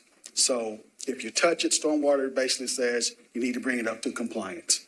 So catch basins, 1, 2, 3, and 4 are located on 3 properties behind this particular property here. I have visited the site and I have visited all the properties downstream of that pipe and looked at all the catch basins. Just on my experience, from what I see, will have to be brought up to compliance. Again, I'm just here to speak on what implications you would run into when you move a pipe. So that being said, the property itself at Gallatin and Dozier, you were looking at, this pipe is 12 feet in the ground. The easement is there because you strictly can't excavate directly on top of the pipe. You have to excavate 20 feet outside the pipe. So if you're looking at Dozier being shut down and also part of Gallatin Road being shut down for at least a month, because it's a 24-inch pipe and it's connected to a 36-inch pipe. It's pretty significant. Excavating, dump trucks, removing dirt, fill material in and out at that intersection, traffic is going to be an issue. Again, that's what we can expect when relocating this stormwater pipe. Again, from my experience with stormwater, we always look at, can we work with the pipe as is? Can we develop as is before we relocate the pipe? And so I just took the assessment of where the pipe located, how many properties are going to be affected if we have to relocate this pipe, and just off the top, possibly 8 to 10 properties are connected to this one existing pipe. So construction entrance, construction traffic, all those things have to be considered when trying to relocate this pipe, because we just can't move the pipe at 28, 23. We have to relocate possible pipes downstream. And is that going to require digging on private property? Absolutely. Okay. This pipe goes behind, it's in the rear of, actually, 1, 2, 3, 4, 5, 6 properties down Dozier. The pipe is in the rear of those properties. I can only access certain parts of the pipe because there are fences, there's all kinds of things that will be affected if we have to relocate any portion of this pipe. And also, I would just step in and point out that there will be, Mr. Hargis is passing out some photos of the surrounding areas and the impacted areas, and you will see, Mr. Lawless, several trees that are going to be impacted by all of this. So it truly, there are trees that are going to be impacted, private property. And again, I don't exactly know what I'm responding to in my opposition because not everybody has spoken. But based on what I did hear, we followed the zoning law. The zoning administrator followed the zoning law. There have been no arguments or points to the made that he erred or acted arbitrarily. This is not a variance request. This is from what I heard, the neighbors saying they really want sidewalks. And again, while I'm certainly sympathetic to that, the law specifically contemplates that there are times when sidewalks are not appropriate. It specifically contemplates the departments that should use their varying expertise to make a recommendation. We followed that process. The zoning administrator made his decision, and I don't think that there's any evidence that anyone, certainly not the zoning administrator, erred or acted arbitrarily. Ms. Lamb, with the date that the building plans that were submitted for this 14-unit development were submitted, had the survey that we're looking at on the screen right now been prepared that showed the easement and showed Not when the first waiver application was filed. Okay. So The first waiver application was filed by one of my partners, and it was based on the limited information that we had. After that, when it was denied, we dug in, did the site plan, looked at the infrastructure, worked with the surveyor, worked with some technical experts, and then received a torrent of new information that we then took back to the. Okay, so this survey came after that initial. Correct, Okay, after the initial that's all. waiver. That's the information that I. Any more questions? Yes, so the pipe you're in question is the 24-inch RCP that's shown there. And so the sidewalk seems to be fairly far away from it. I'm not following why the pipe needs to be. I think the issue with the sidewalk is the easement from stormwater. That's what stormwater is basically saying, the retaining wall that's required to build the sidewalk because of the topo. You have to have a retaining wall approximately 6 to 7 feet high. So stormwater looks at it as a structure. It's a permanent structure in their easement. And typically, they don't allow any type of permanent structure in their easement. Try to refrain from doing that because strictly, they have to get to that pipe. Having access to that pipe, they don't want to have to deal with footers and retaining walls to go and excavate to repair the pipe. So that easement is actually 17 feet on both, 17 and a half feet on both sides of the pipe, which extends into the road, the right of way. So the sidewalk, the retaining wall will be located within that easement. So if I'm understanding correctly, you're not allowed to use their right of way for something they're requiring you to have. That's in a nutshell, but I mean, that's what I'm trying to get to. That is correct. They're saying in order to install this sidewalk, which the zoning code requires, stormwater is going to require a retaining wall, except you can't put it right here. So again. So it's an impossibility. Correct. So we're dealing with Gordian's knot. Correct, which we took back to the waiver committee because that was new information in the waiver committee, which included stormwater and NDOT and planning, reviewed all of that, all of the new information, including this conflict, and ultimately said waiver is appropriate. Okay. Thank you, ma'am. So how far from, at the closest point, how far is that pipe to the sidewalk? Is there any idea? As far as the distance? Yeah, distance away. The retaining wall and the sidewalk, I think. Well, I'm not talking about with the edge of the sidewalk and the pipe. Yeah. The back of the sidewalk? Yeah, the back of the sidewalk. I guess what I'm asking is there any way to avoid having a retaining wall by sloping, because it looks like there's a good amount of space between the sidewalk and that pipe. Is there a way to grade the site in a way that doesn't require this retaining wall that's been, this is kind of the big bugaboo in the whole deal? That would be absolutely, there's a way to do certain things, but I think if you change the whole topo of the whole entire site, I can't speak on what will be required as far as not having a retaining wall.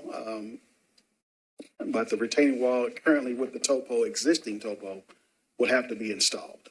And Mr. Newton, if I could also address generally questions along those lines. I mean, certainly, I passed out some information and certainly we're getting into the technical details here, but this isn't a variance request. This isn't something, this is for the board to determine if the zoning administrator acted arbitrarily or in error in granting the waiver that was not to retry the facts, so to speak. I mean, certainly understand that those facts are helpful, but just wanted to make sure there's a fine line, I think, and wanted to make sure y'all are aware of the standard here. Right. And I think, and I guess, and this is, I guess, a question on that point is, because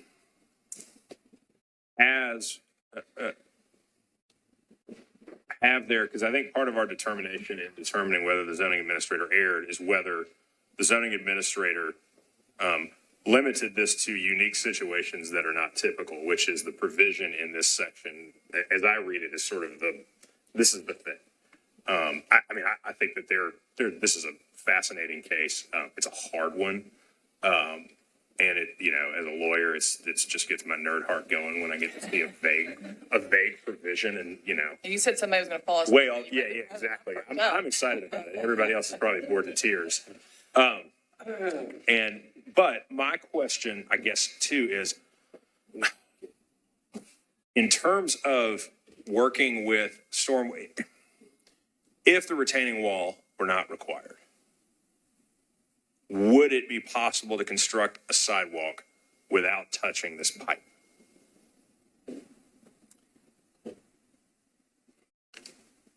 I think that depends on stormwater, if they approve it. Okay.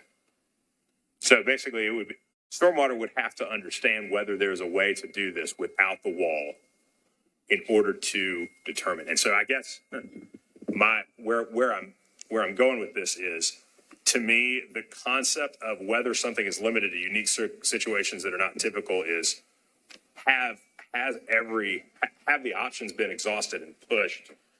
Has the zoning administrator probed this thing to its limit to determine whether that's the case? I frankly, I have no idea which way I'm going on this right now. If I could answer that. Absolutely, please. I think a couple of things. One, I think unique and unusual doesn't mean only one. I think it means not the majority, out of the ordinary. Certainly in my experience before this board, even before the waiver existed, the many sidewalk variances, the many waivers, I didn't ever see anything like this.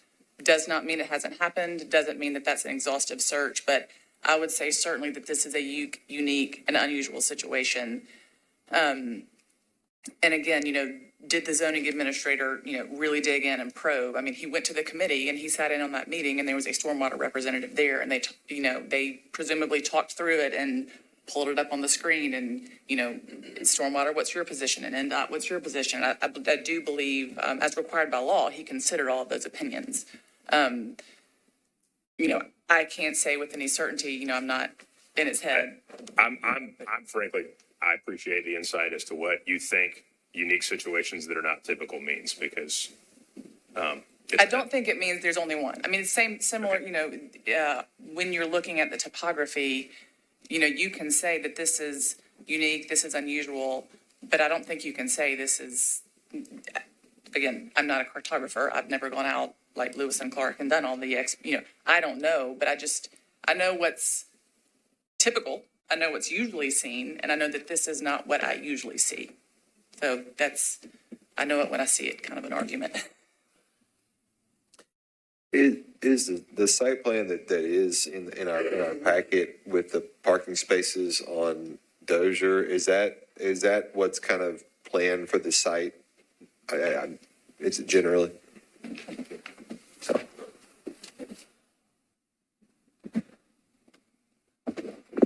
Hi there, Kequin, 928 Marengo Lane. Currently after discussions, I think our current latest plan, which is not the curb, I think there's going to be it's just going to be grass strip on that 35. Okay. The entire 35 foot of easement is going to be nothing but just grass. Okay. All right, thank you. Any further questions in opposition? Okay, thank y'all very much. Thank you.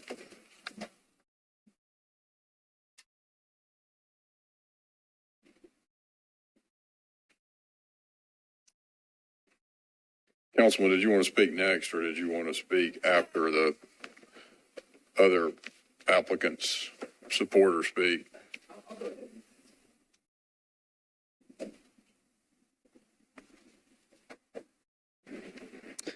All right. Good afternoon, everybody. This is Councilmember Sean Parker. Thanks, everyone, for being here on Thursday afternoon, all the neighbors that came out. Well, I was going to say the applicant, because that's what I'm used to saying, but the opposition as well, for being here today. I wanted to share just a little bit of context about the site. I always like to do that with y'all. So I used to live on Spain Avenue about a decade ago, just, 600 feet south of this site or so.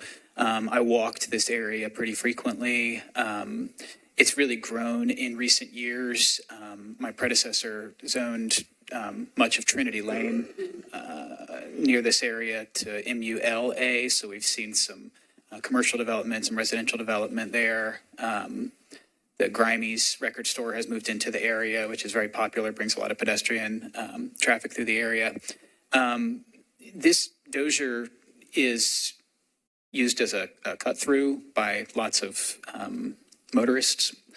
I've actually, many years ago when I lived over there, was walking across this parcel, and someone,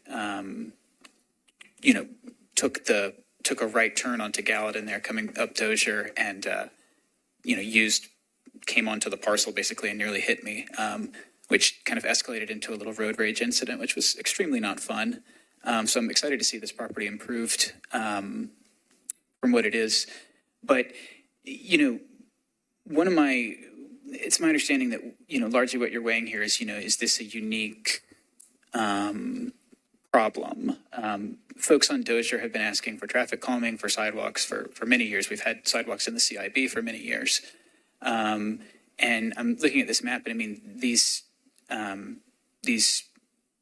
infrastructure elements that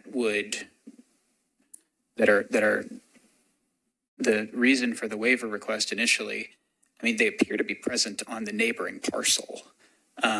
So, I'm concerned if we set a precedent that, because of the presence of certain kinds of infrastructure, folks are not going to be required to exhaust all possibilities with stormwater or other options, and we're just going to say, well, nobody has to do sidewalks in this area because there's certain infrastructure. I think that, it seems to me like there is, well, I would prefer to see the stormwater waiver process exhausted or attempted before we say that this is such a unique thing, and also set that precedent for the rest of the street, which I think would be a really unfortunate outcome, especially if we continue to see development in the area. And I might have some other notes from the discussion. I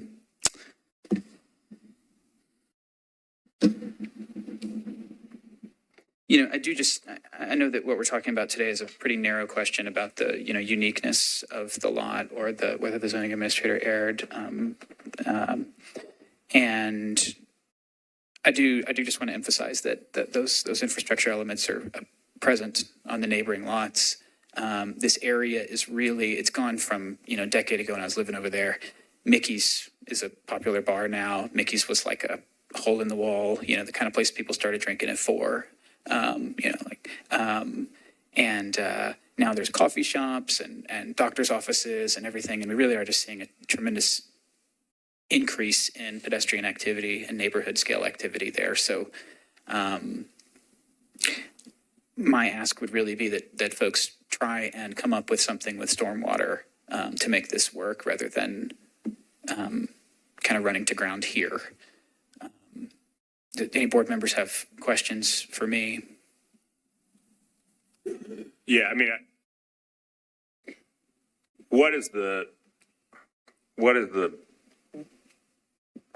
have you had any situations where you've had involvement in the district on construction issues where construction of sidewalk and stormwater infrastructure have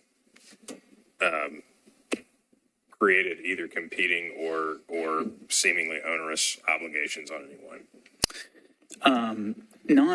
Not to this extent. Although I would say I understand and appreciate I think, Mr. Hargis, you might remember was it Edith or Edwin and Lishy? There was some, basically there was some questions about stormwater conflicting with sidewalk requirements, but it wasn't as intensive as this. And I forgot how we landed in that case. I think that one ended up going to, did the sidewalk waiver tracker thing say they had to build it or not, which was kind of a disappointing outcome, because that might have come down to a ITS error or something. So no, not to this extent. And I do think when I see the sort of the maximum scenario of what might be required if you move everything and you upgrade everything, I mean, my expectation is and I'm speculating, but my expectation is, if I'm facing that as the developer of this site, I'm going to go seek stormwater variance at that point, and I'm going to try to find a way to not have to do all that. That's me. I don't know as much as the opposition does about this particular development, but I just don't see not even trying to get the variance from stormwater if that's what I'm faced with personally. Any more questions for the councilman? Okay, thank you very much. Thank you. I'll be here if there's any other questions. Thank you. Okay, so applicant, if y'all have had a chance to talk how to divide things up, you've got 7 minutes and 37 seconds left.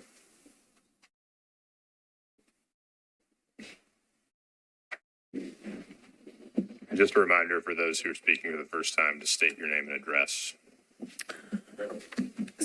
So one of the points I wanted to issue or address that I really didn't talk about on this today is that it is very much a safety issue with the traffic in that area, and the cars that park in that lot currently are just going to get pushed further down Dozier because they will lose that parking spot that go to the coffee shop, the bars in that area. And I really do take offense to the fact that we're talking that the owner and the developer are talking about $150,000 when this is a 14-unit proposed development. If you split that across Well, I haven't heard him talk about that here today. I haven't heard $150,000 come out today. In fact, they mentioned 150,000. Okay, I well, wrote I it from my must have missed it. notes. I think what they, okay. And we had to do assessments too, Okay. but I didn't want to bring any monetary values to this conversation. Okay. And whether or not what the ultimate cost of the money is, it's not a single unit development. It is a multi-unit development on this site.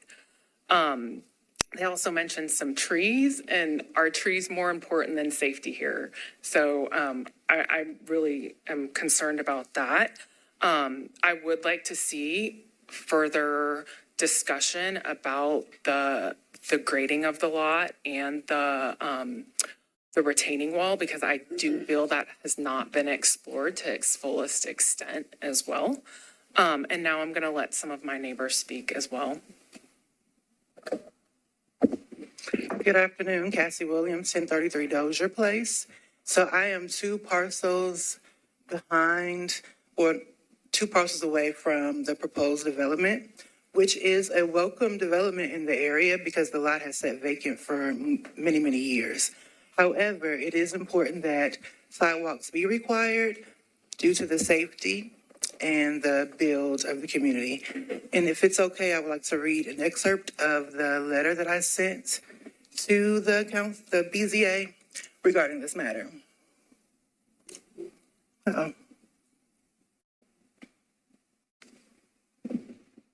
Ma'am, while you're finding that, can I ask,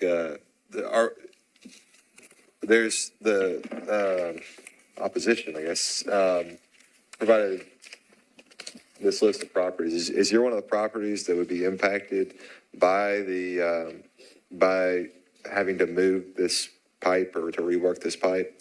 No, my property is located across the street. Across the street, okay, gotcha, thank you. And I had it pulled up for several minutes prior to this, and now I can't find it. But basically, it will be, because of the safety issue, now there are several of my neighbors walk to the local bars and venues and just use the area to walk their dogs every day. So with the increase of the properties, it's going to reduce the amount of parking that are available. Many of the patrons of the local businesses use in front of my house to park. And the lots that they'll be developing on, that parking will no longer be available, which will make it more of a risk for pedestrians who live on Dozier, who are walking. It will also make it even more difficult for me to leave my residence when I'm leaving the driveway, because that will increase the number of people who choose to park in front of my home instead of using the lot that they will are parking on now. So I think it's important for safety that they have sidewalks. Thank you. Hello, Zach Hartley, 1008 A Dozier Place. I just wanted to say that, similar to the councilman's reference, that this was not only a place that he used to live, but also a place that he used to play. I frequent via visiting on foot, Grimey's, Elegy Coffee, Nicoletto's, Mickey's Tavern, the new pub that they're building right next to Mickey's. And it's not just Dozier Place. It's the apartment complexes across the street. It's the Vibe Place townhomes that are on Trinity. It's all the other townhomes that they are building and the condos that they're building right off the Trinity and Dozier entrance point on Trinity. I, too, have nearly been hit by cars dodging behind trash cans to avoid being hit. And Mr. Newton, you asked previously about properties that were on that pipeline. I am the property that has the entry point for that pipe. And I would rather the pipes be upgraded than one of my neighbors lose their lives. I will raise my hand and welcome anyone who would like to check out that pipeline. And I'll leave it at that. Thank you. If I may, especially if this pipe is going to have to be upgraded eventually anyway. Eric Maley, I live at 1021 Dozier Place. I grew up at 1021 Dozier Place. My mother grew up at 1021 Dozier Place. My family have been residents at 1021 Dozier Place since 1965. I have seen this street and this neighborhood transition quite a bit. And I can tell you from a qualitative perspective that it has significantly increased in traffic and danger. I take issue with the argument that we just want it because we want it. I think what you are hearing from the people present with me today is a qualitative argument about the safety of our street. Once again, Gil Thomas with NDOT told us that we are in the top 3% of dangerous streets, of the most dangerous streets in the traffic calming program application queue. We've been in it for 8 years. In the last couple of weeks, I've seen people passing folks on the left. There are cars parked up and down each side of the street. I have also jumped out of the way in fear for my life on this street. I understand that the argument today is a very narrow procedural technical thing, and I don't know all the legalese to that, and I don't pretend to. I'm not a lawyer, I'm a preacher. But I do think it's important for you to hear and to take into consideration the lived experience of the residents on this street. This is something that has galvanized our street. We have gone taking great amounts of time. This isn't our job to come here and to be with you all today. So I serve a church in Green Hills, 1 mile from the Covenant School. And things are very crazy in our community right now where I work. And for me, and I know for my peers, to take time to come out here today tells you that this is a very important safety matter for us on our street. So once again, I don't know all the technical aspects of this argument, but I hope that you would consider the safety issues and concerns for the residents, and that we could find, as Sean said, a third way to we could go back to the drawing board and find another way to make this happen for both parties. Thank you. Okay, thank you.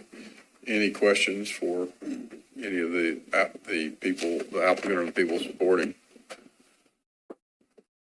Okay, well, thank you very much. Let me also say to fellow board members, I probably maybe didn't do things procedurally correctly, because I think the point of the rebuttal is supposed to be to come up and rebut what the opposition has said. And we've heard some new stuff here. I think in fairness, and especially given this issue, we might want to give the opposition a chance to address some of the things that have been brought up in rebuttal that were really brought up for the first time.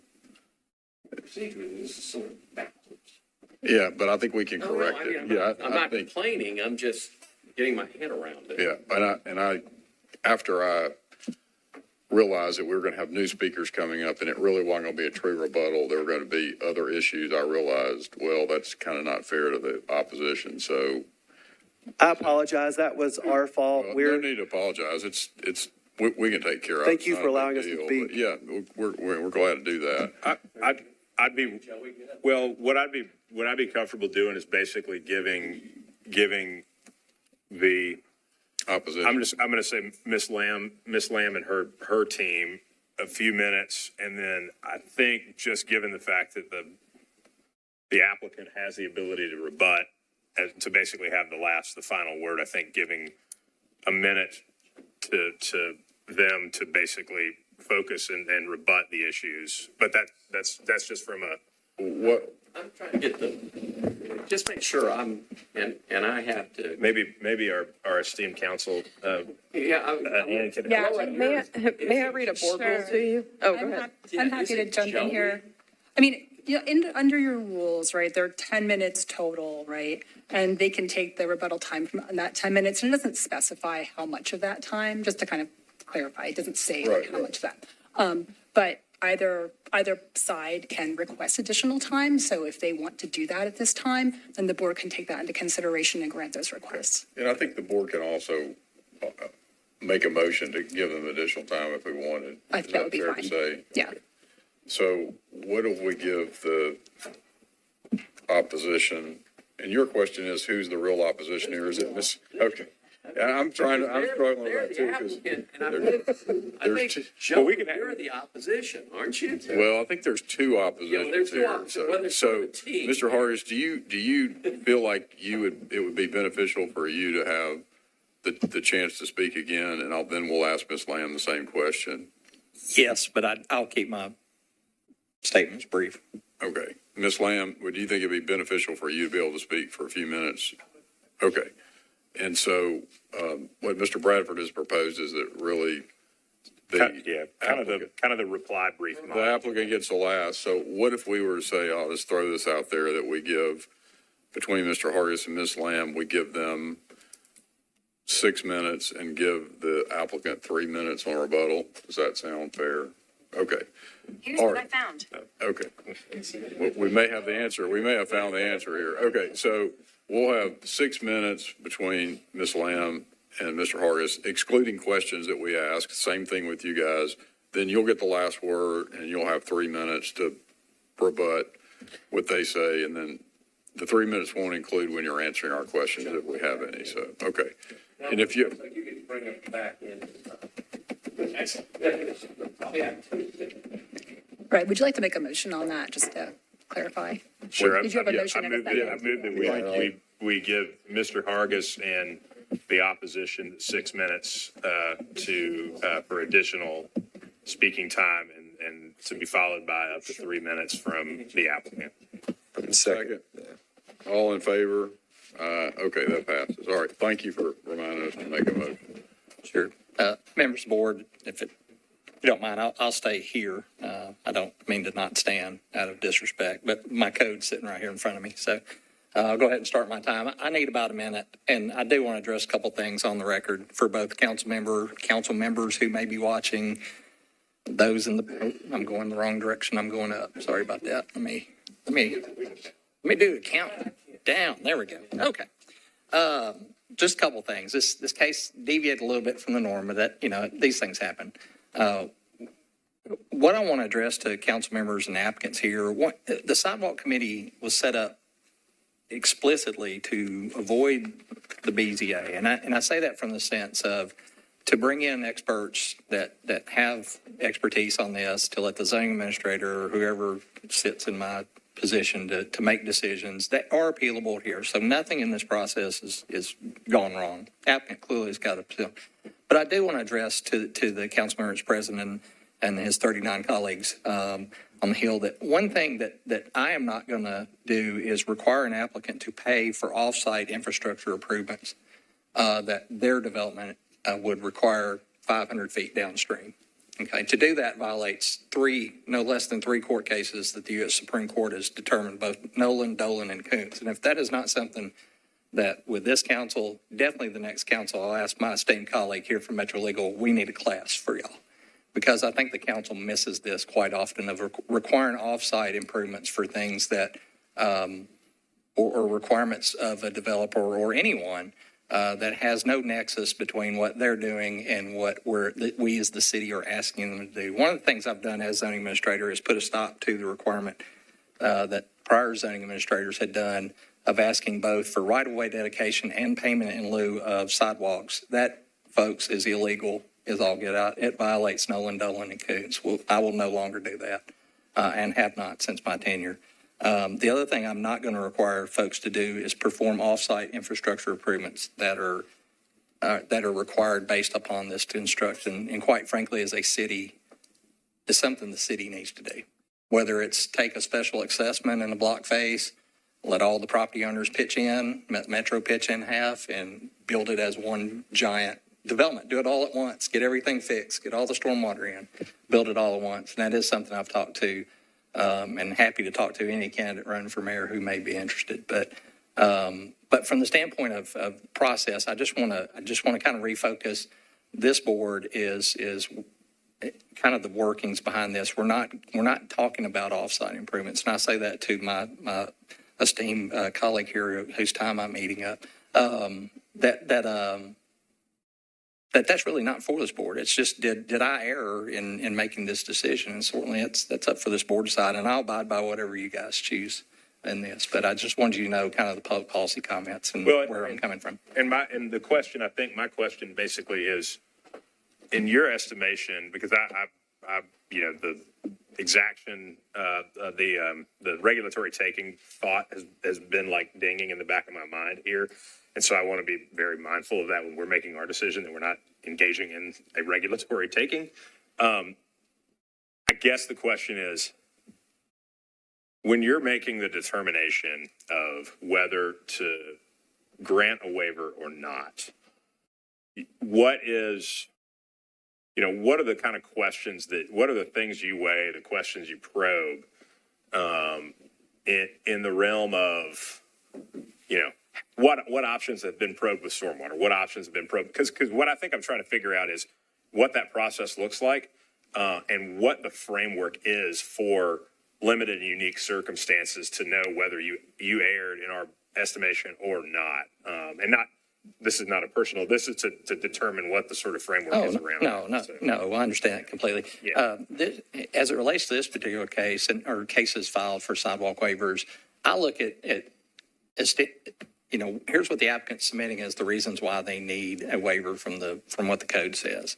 I see my role similar to this board's role is to look at hardships that are not self-imposed, that are there unique circumstances in this case that would warrant a deviation from the code. And we do a lot of things from times of like, hey, yeah, the sidewalk won't quite work here at 8 foot and 6 foot grass strip, but 4 and 4 works. Can you work with that? And those are things, in talking with stormwater, we're like, oh yeah, that actually would fit in the space provided. So it's to give flexibility to the zoning administrator or future administrators to sort of like this board does, weigh hardships, look at the specific case, do look at the effect on adjoining property owners. The things I don't want to do are require a sidewalk, let's say, and I'm not saying that's the case here, but require a sidewalk on a project that then creates a stormwater issue on the adjoining neighbor. I'm pushing with the new curb and gutter. I'm now creating a funnel of water going to this neighbor rather than it be a sheet flow. I don't want to create problems on adjoining property owners. But all those, the behind the workings are kind of behind my brain, if you will, the curtain in there is that's what I'm looking at is, are there specific instances here? In this particular case, I can tell you, it was the combination of factors of all these easements and water lines and sewer lines and, hey, we'll have to upgrade the entire downstream, all of this, that it made more sense in my mind that based upon those hardships that this applicant paying in lieu of fee, and then at some future point, Metro comes in and builds it all. During one. Did you probe there was some discussion earlier about the question of a grading at a different level and, not using the retaining wall. And Mr. Johnson, I think, stated something to the effect of, he would have to see what stormwater would say if we said no retaining wall. And I guess and sorry to be just like, I feel like I'm eating up this is like cross-examination time or something, so I apologize to my colleagues here. But I haven't done this in a while, so just bear with me. But I guess the question is how far did you go with stormwater to probe either alternate design issues, or when these come in, do you see your function as basically, I'm going to take the request as presented, I'm going to take the plans as presented, and determine, as opposed to working with and pushing a different design? It's a mixture of both, honestly. The requests come in, we forward each of the applicants' documents they submit to both NDOT, stormwater, planning, for their comments on each case. Okay. And the overall time, two things we try to do is one is speed up the process because a lot of the complaints from them coming here, it took too long. But the second one would be and I've asked the departments, let's get these turned around as far as comments. And a lot of those are the comments back are, well, this could work or that could work. And those are things that if a denial comes out of their request, we can say, hey, you may want to reach out to stormwater. There might be some alternative. Or if stormwater comes back to me or NDOT says, hey, we need a little more information, we'll postpone that request and I'll reach out to the applicant and say, hey, you might want to get with, Eli Anderson at stormwater and submit, a spread analysis or something of how this might impact. So, all those things are kind of churned through the process when NDOT gives a recommendation. And you consider, I guess let me put it this way.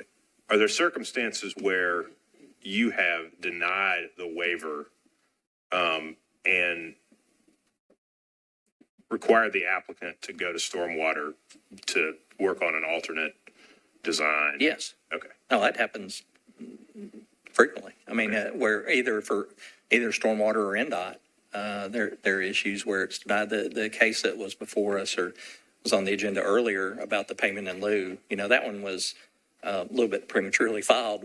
We hadn't heard their request for in lieu. But that particular instance, initially I denied their request because when I looked at Google Street View and visited the site, it looked like they graded it. And that wasn't what happened at all. There was no grading that occurred. They cleaned up some brush, but which is why I was like, well, you're just going to have to build the sidewalks. There is no topo even out here and flatten the lot. But that wasn't the case. But yeah, those are instances that occur in the process of, hey, we need some more information, at least based on what you've submitted to me, applicant, there's not enough here for me to waive the sidewalk standards and the zoning code, so I'm going to turn it down.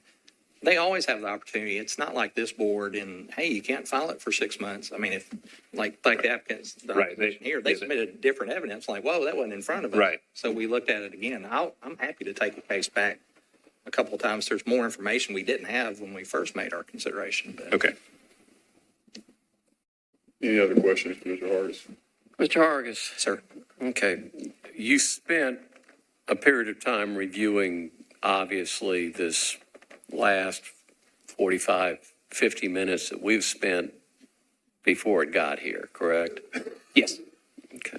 And I don't know if this question is proper to you or to Elizabeth or to council sitting next to you, but the burden in this instance, since it's your decision to be made, and this is more a get in the weeds type thing, the burden is on whom at this point to prove you erred?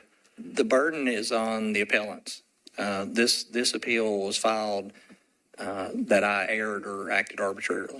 That you acted arbitrarily, capriciously, or any of those others in the standards? Correct. God, I hate it sometimes when I act like a lawyer. So it has to be clear and convincing, correct? I'll leave. Now I will look over to council on that one. I'll leave that to council. Thanks. Is it a clear and convincing standard on the air? I believe so. Okay. Thank you very much. Any further questions? Just to be clear that we do consider the entirety of the record before us, which includes, there was one other question I had, and then I got off on standards of review, and now I've lost it and getting flashbacks to the time I was a second-year lawyer before the Court of Appeals. I know, but just as bald. The great news, in your rules of procedure, you're welcome to ask anybody a question at any time. So if it pops back in your head, feel free to. I will do just that. I'll be here. I apologize to the other side of the opposition. I took 3 minutes of her time, but hope she'll forgive me. I'll see if Ms. Lamb jogs in. If I have to jump in and ask him a question, forgive me. Certainly. Okay, Ms. Lamb, are you ready for, you've got 3 minutes and 12 seconds left. I'm ready. Thank you. I did, in my first argument, or first few minutes, mention $150,000. I said upwards of $150,000 because it's going to be more than that. That was our last estimate. I also said that's not what we're here about today, but since it was brought up, I will bring up as well. I completely agree with Mr. Hargis that we're looking at an exaction issue here. This is an exorbitant cost there is not a nexus to our development, and you can't just say, oh, but it's going to be spread out among 14 or 15 homes. That's not the way it works. So I do think that we're running right up on an exaction argument here. To you, is that a unique circumstance that the one property owner is bearing that expense? Is that what? Well, I mean, it's a developer or a builder can incur expenses, but the farther off-site you go and the more exorbitant that expense is, that it's not tied to this. I mean, this is a small parcel or one parcel that impacts multiple parcels down the line. So, I'm sorry, what was your question? Well, is the fact that it impacts parcels down the line, is that the unique circumstance that because Mr. Hargis had to find a unique circumstance to find a waiver. I think to get your understanding. I think what we've got a unique circumstance here is a 35-foot easement that Stormwater is saying you can't build what we're telling you have to build within this easement. I think that's unique. I think it's unique that if we do all of this offsite improvement that's unrelated to that, it's going to impact, no fewer than 11 properties down the line that are not tied to this development. I do think that is unique as well. We're going to have to dig on private property. We're going to have to close Gallatin, close Dozier, all of those because of this property and because of the infrastructure requirements if the sidewalk is required. Not because of our development, but because of the sidewalk. Okay. I also would say, again, the waiver that we asked for and the waiver that we were granted, it was not no build, no pay. It was a build fully on Gallatin, contribute in lieu on Dozier.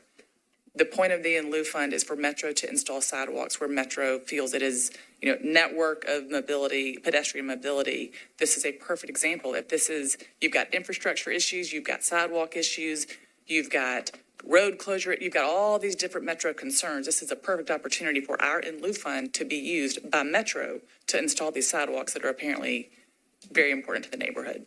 Sounds like perhaps even all the way down the street. Sounds like they need one for all of Dozier. Correct. All the way down the street. Let's use our contribution to the in lieu fund, other contributions to the in lieu fund, I would say, and let Metro install this network of sidewalks down Dozier. I'm going to give my last minute and 45 seconds to my partner here to weigh into some of the stormwater concerns. Hi, Alicia Allenberger, 2454A Eastland Avenue. I've actually been before this committee twice before, once for a different property where I did work with Metro, NDOT, Stormwater, all of the committees to try and get a sidewalk and meet in the middle with them on a completely separate property. It took about 3 months just to find out that those teams were not going to work together to make that happen. So I have been down that road before, and I don't mind going down that road. The reason why we didn't go to stormwater variance in the first place was because it wasn't necessary. There was a different path, and we took that, and that's where we went.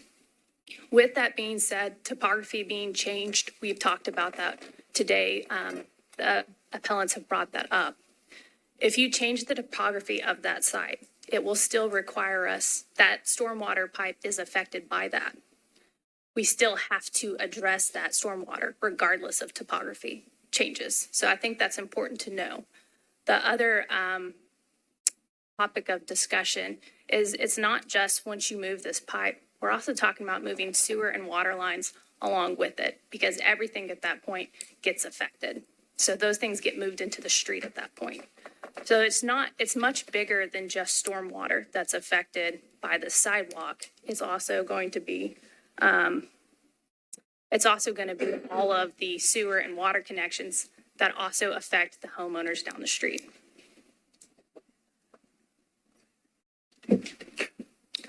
NDOT does own the sidewalk, and even if we didn't have to do the retaining wall, there would still be more requirements required by NDOT for those purposes and stormwater to come to an agreement on. Okay, any questions before we? Excuse me, do you mind if I jump in? I just want to correct myself, actually. You're looking at this issue de novo, and there's no deference to the zoning administrator's decision. I apologize for my error before. So the question is, was there a? Did he err, Did he act arbitrarily, or err? Or an error. Correct.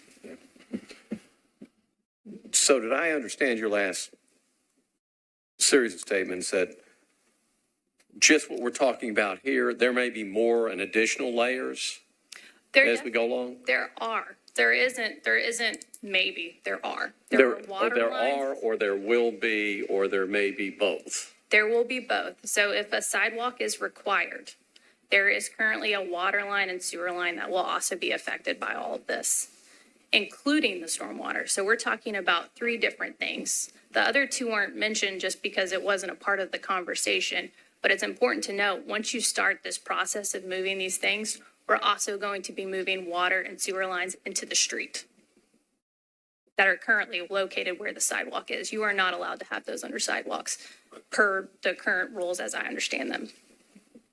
Thank you. Okay, if there are no further questions, then we will close the public hearing and discussion. And thank you for the opportunity to respond. 3 minutes. Oh, that's right, gosh, I'm sorry. Sorry about that. Thank you, that's why. There are people with better memories on this board than I am. Yeah. Okay, so I just have questions that I'm not sure this group in front of us or anyone else in this room will be able to answer, but just some things that come to mind is obviously this is a construction site. And if anyone is familiar with construction sites, things do happen when there is construction and building. So if these pipes are damaged while construction is going on, what is the procedure for the pipeline and the infrastructure that exists there? And ma'am, I can tell you, nobody on this board probably knows that or should speak to that because we're just here to resolve the problem. And then If also, Mr. Vargas or our council wants to, they're welcome to. No, I think it's more appropriate to use this time just to present your. got it. Okay, great. I don't have anything further, but my neighbors do. One of the things that I just wanted to respond to that was said was, the argument was made that we need sidewalks all down the street and not just in this little piece. But I have to tell you that this is a significant little chunk on our street of otherwise postage stamp lots. It's at a corner, and when you're walking down Dozier towards Gallatin, traffic turns into you and comes behind you. And it's, once again, across the street from the Mr. Car Wash. So if we could choose a place to put however much sidewalk anywhere on the street, this would frankly be the location that we would choose on the street because it's such a dangerous spot on our generally dangerous street.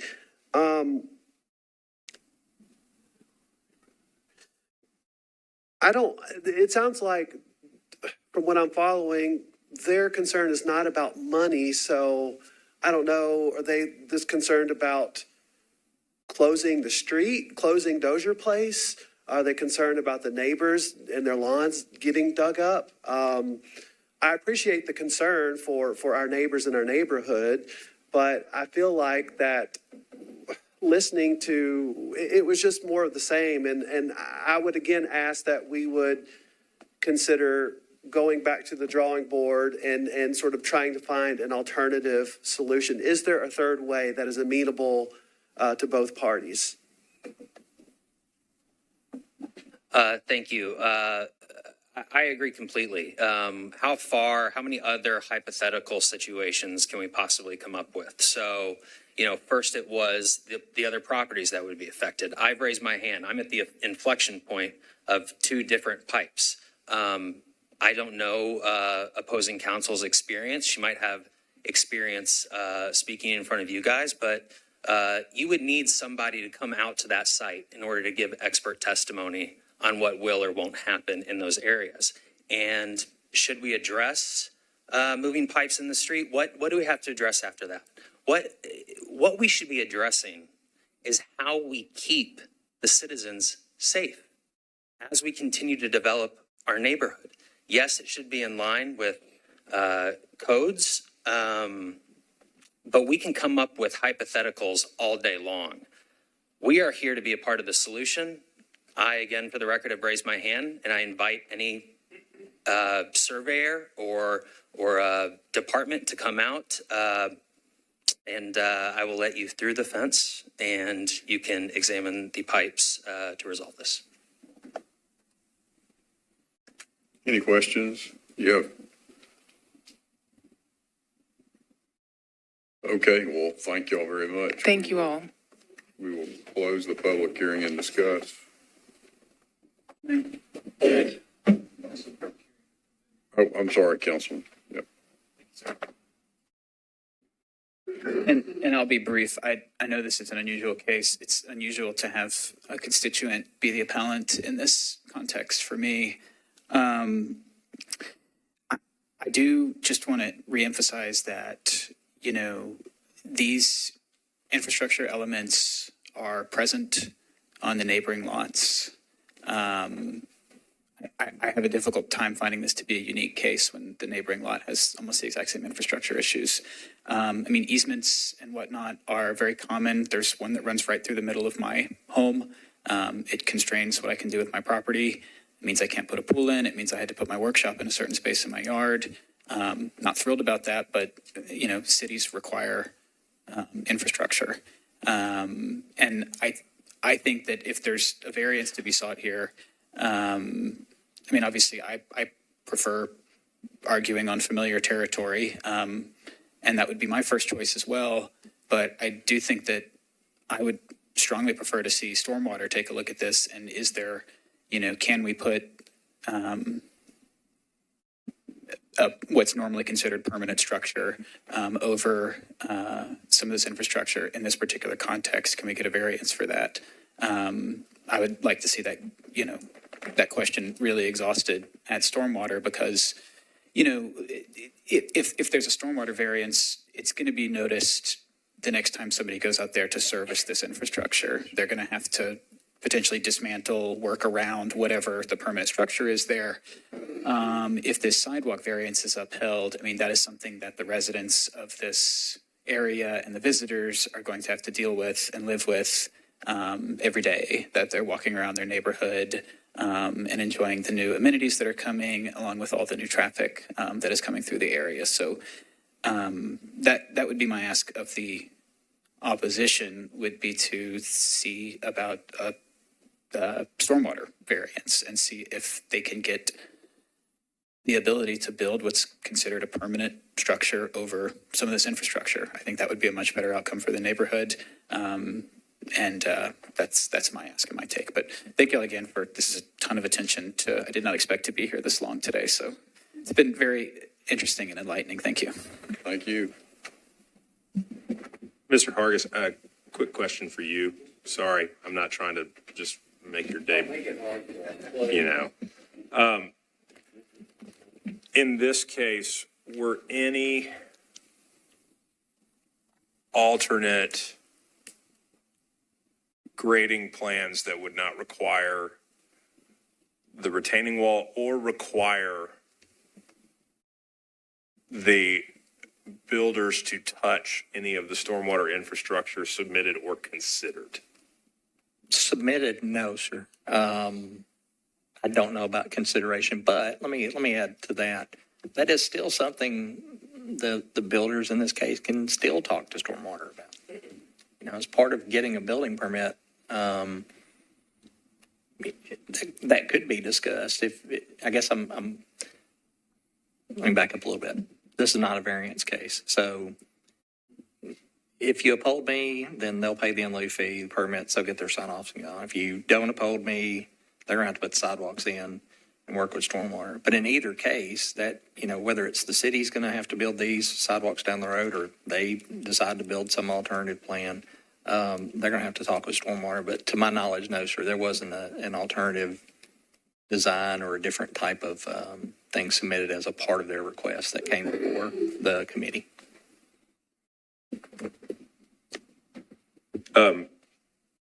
And question on procedural things.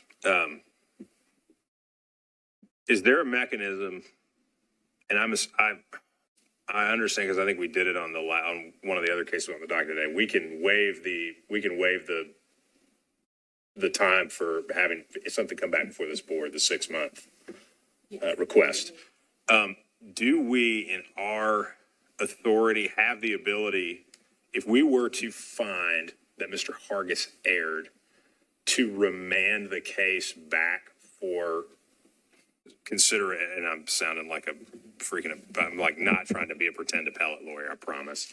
But to remand it back basically with some sort of instruction to consider certain things, or is that outside of the board's authority?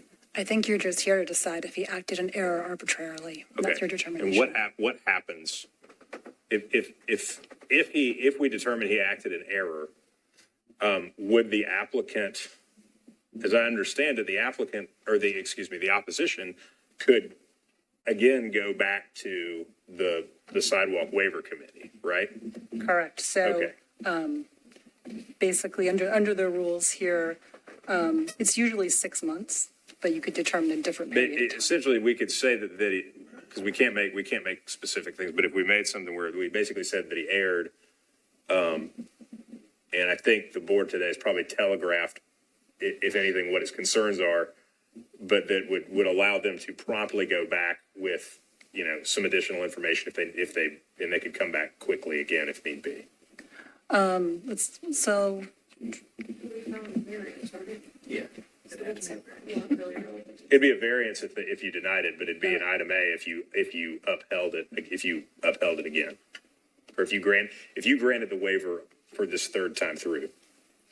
I would tell you, I would tell you if this board, from the standpoint of, unless there were just completely different set of facts, I wouldn't even bother with the committee. Just come here and ask for a variance. I mean, if it's, hey, we looked into it, it's still the same set of facts, you're going to end up with the same result for me. So I would just say, let's bypass that wait time and just come straight here and ask for it. Okay. How long has this been going on, Joey? Excuse me, Mr. Hargis, I apologize.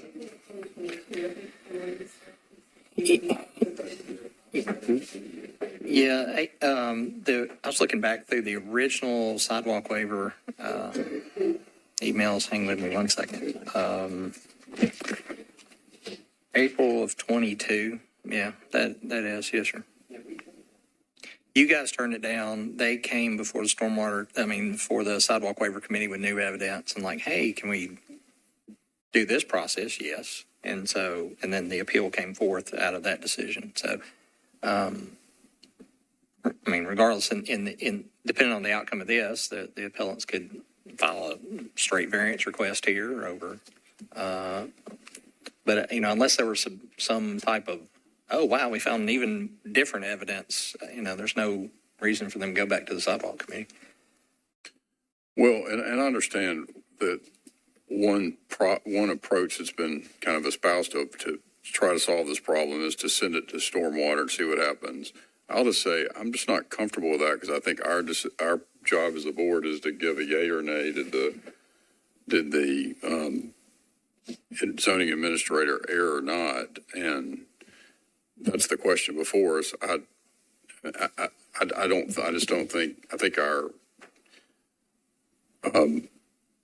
think that's our job, and I totally agree. And I think that's where you're going. Well, I totally agree that our job is to determine whether, and I guess the public meeting's closed now, right? Is that? It's closed. Yeah. Well, I think our job is to determine whether the zoning administrator erred, and I think the question is, what is the zoning administrator supposed to do? How is the zoning administrator supposed to weigh and consider all of these issues. The code, and I mean, my problem here is that, part of me has a real problem with the way this thing is drafted and a lot of the sort of vagueness and discretion. I think in some senses it's good, but I think in others, there's not something in here that says, how they're supposed to probe each department and to determine it. I mean, I think my worry is that, the default is placed on a sidewalk waiver. The default is not placed on, giving the sidewalk equal credibility when weighing it against all the other things that are considered here, which is, planning, public works. I'm sorry. Well, okay, let me just address that a little bit. The default is build the sidewalk. The default's a zoning code. I mean, I don't want to necessarily, if I've given you that impression that the default does not do what the code says, that is definitely the default.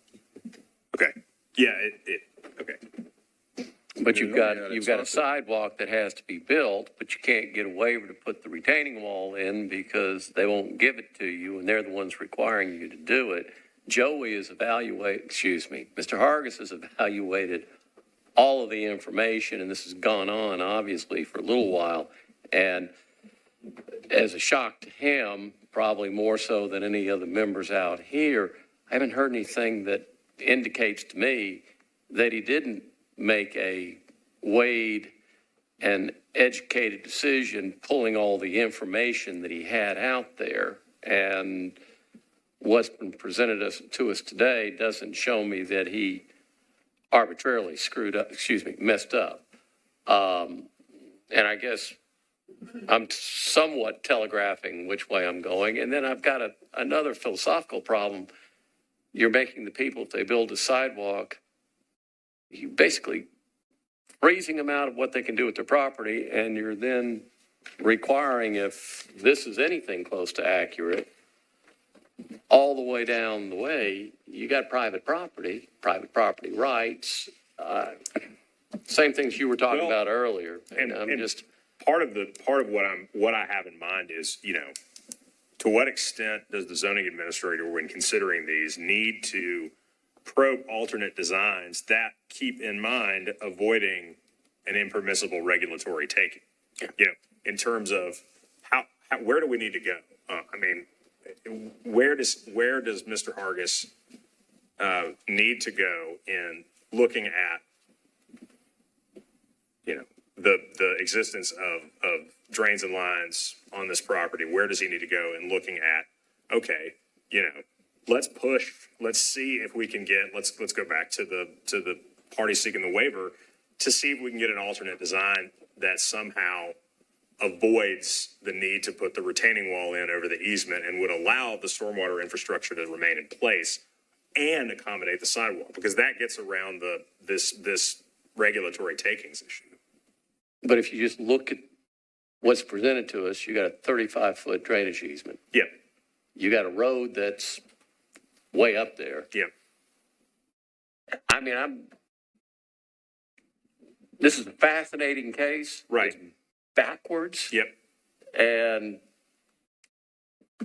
But unfortunately, I think Joey probably was able to pull most of the information and got it right. Yeah, and I don't think it's a matter of whether he erred is a matter of a quantity of how much he did or didn't do. It's what he did and what he found. Did he act arbitrarily or was there error? And I think, I agree with you. I think that statute is pretty, it leaves a lot of leeway. That, in my mind, that means it ought to be harder for us to overturn the zoning administrator, because if that gives him a lot of leeway in making his decision. And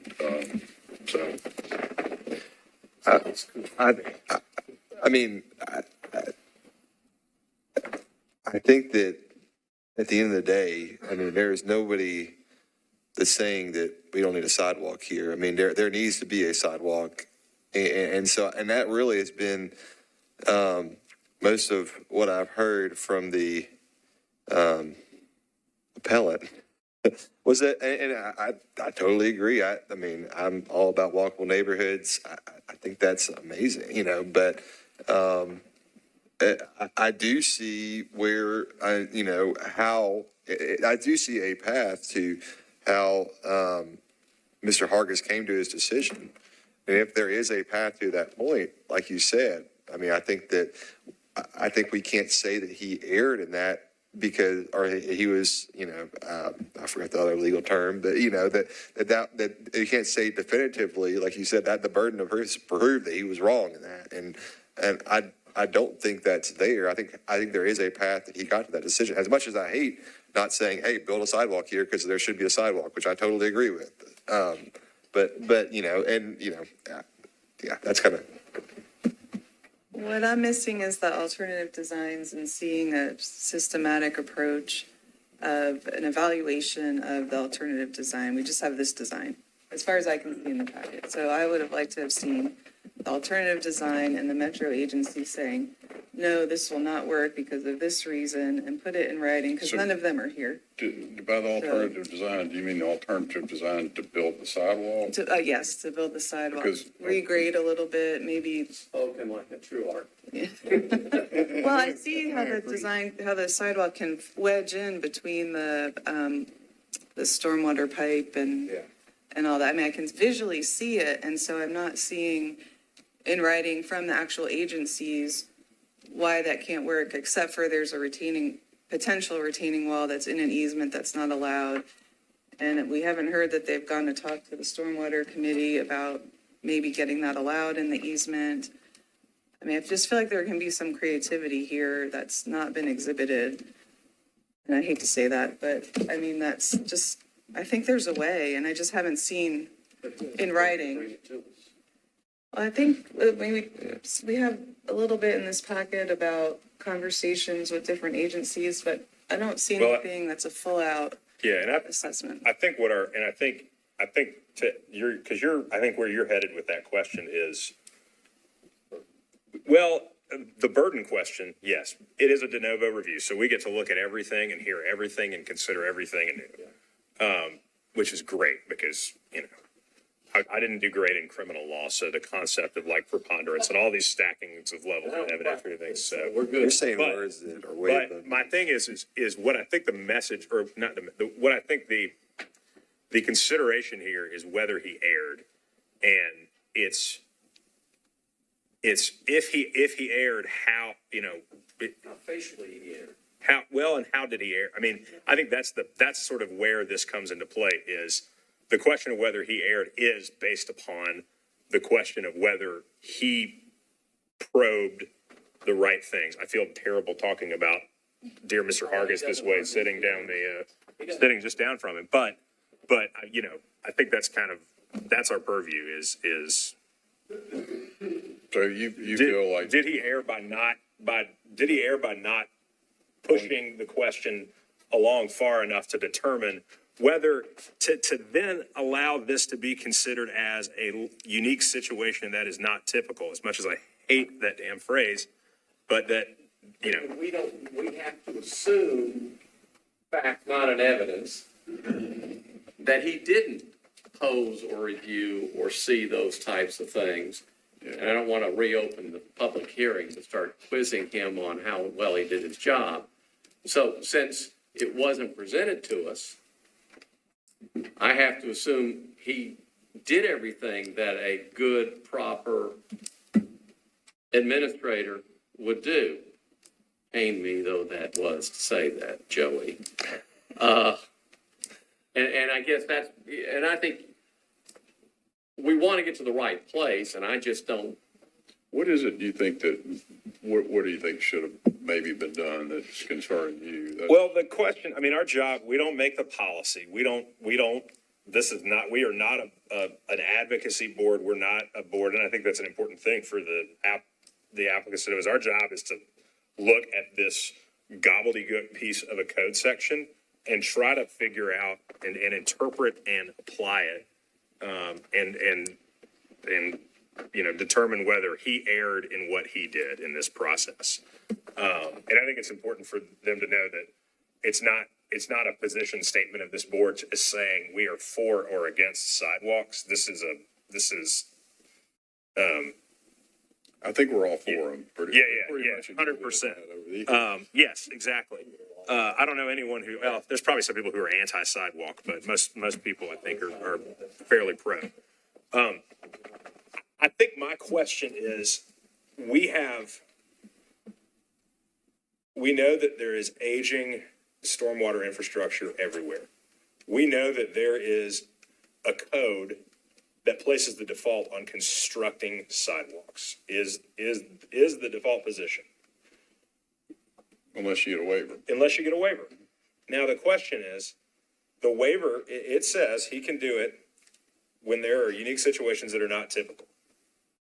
If there's aging infrastructure and sidewalk requirements, if this keeps popping up as an issue, at what point does it become typical? At what point does it become, no longer unique, where we are, and this runs, this is contrary to my general view that it is, and I mean, it doesn't run contrary to it. It's endlessly frustrating when you have two departments of the government telling you different things. And it's not our job to actually untangle that. And so I want to be clear that that's not where we're not here to start some sort of turf war with stormwater, that, as exciting as that may be. But it's what we're here. Right, 100%. What we're here to do is to determine what he did and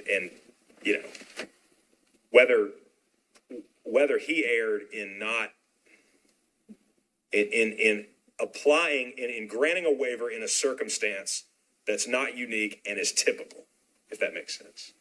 Ordinary and customary in performing his job duties.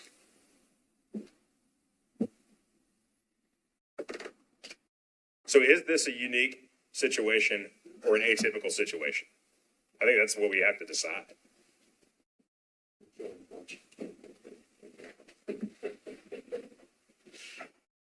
Okay.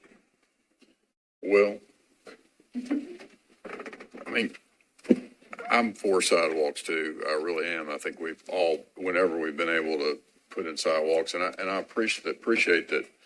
I think everybody up here wants to try to figure out a way to solve this problem inherently, but also I know that what's before us is this question. Mr.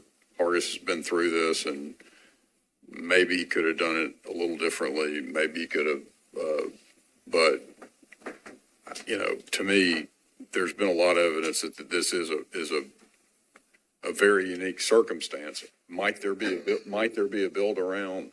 Maybe. I think your point's well taken. Might stormwater grant a variance? They might, but I've always felt like, when a question is before us, that we're kind of shirking our duties just to ping pong it to another agency and say, we'll see what they say. And I don't know why they wouldn't say, send it back to the Board of Zoning Appeals. This is a sidewalk question first and foremost.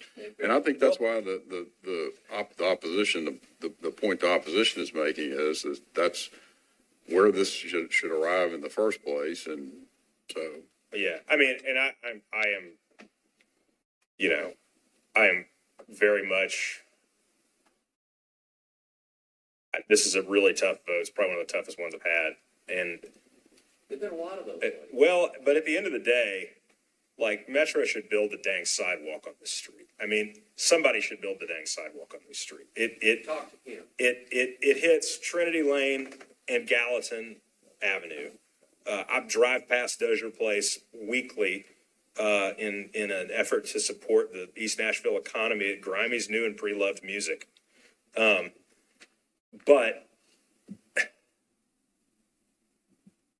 I don't know that we're necessarily punting it back over to another department. I think if we vote to find that he erred, this was part of the reason why I asked this earlier, is, I want to vote. I want to make the determination that he erred based upon the fact that the question needs to be pushed further, because it's one of those situations where it may get pushed further and it comes back and it's, we reviewed all these options and an engineer says there is no other way to do this other than you know, because we don't have, there's nothing in the record of an alternative design. There's nothing, you know, that's stated about, he did not state whether, you know, he couldn't recall whether any alternative design had been proposed or considered here. And when we asked the representative of Mr. Johnson if, you know, it was feasible, he said they would have to work with stormwater on it. And so my thing is, I believe for this to be considered a typical and unique circumstance, the zoning administrator should have asked those questions and should have pushed that to that point, such that when it comes here, you know, it's the question is if he considered, if a design gets submitted and they say this doesn't work at all, we have to go this way, and then he grants the waiver. Okay, if a design gets submitted that says you can totally redesign this in a manner that would not require you to touch the pipe, and that he still grants the waiver, well, you know, that makes the question of whether he erred cleaner.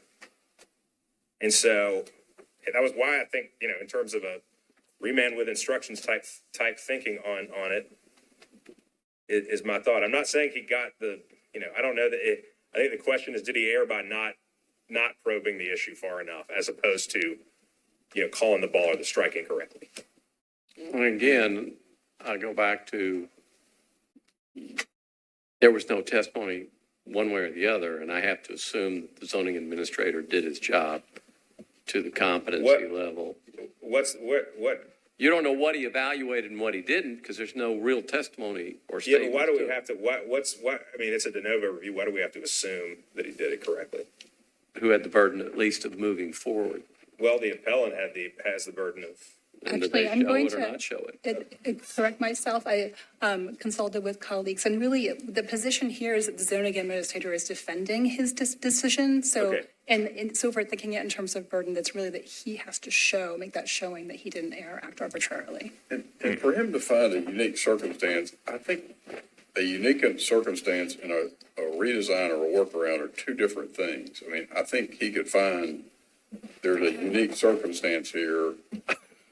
I mean, there's probably a workaround and a redesign for every, if you've got enough money and enough time, I think you could work around and redesign everything. So I kind of just disagree with you. I understand what you're saying. I just think if he finds what is a unique circumstance, because you got this pipe that's going to require a retaining wall and stormwater saying no, I think if he finds that, I don't think he then has to go to the next step and say, well, let's think about the redesigns. But, you know. I think that's typical to do an alternative design, and we've seen them come here before. And I haven't seen one for this unless I missed it in the packet, but I haven't seen one, and I don't think that's atypical to come to us. We used to see those all the time. From the zoning administrator or from the, it's hard to say applicant, this is from the property owner. Yeah, and but this is, to me, I get that, and I would expect, especially when people come for variances, you expect them to be able to show you that they're trying to work around things. But to me, the zoning administrator determining whether it's a unique circumstance is a different quality than an applicant coming before us. I get your point. I mean, I think I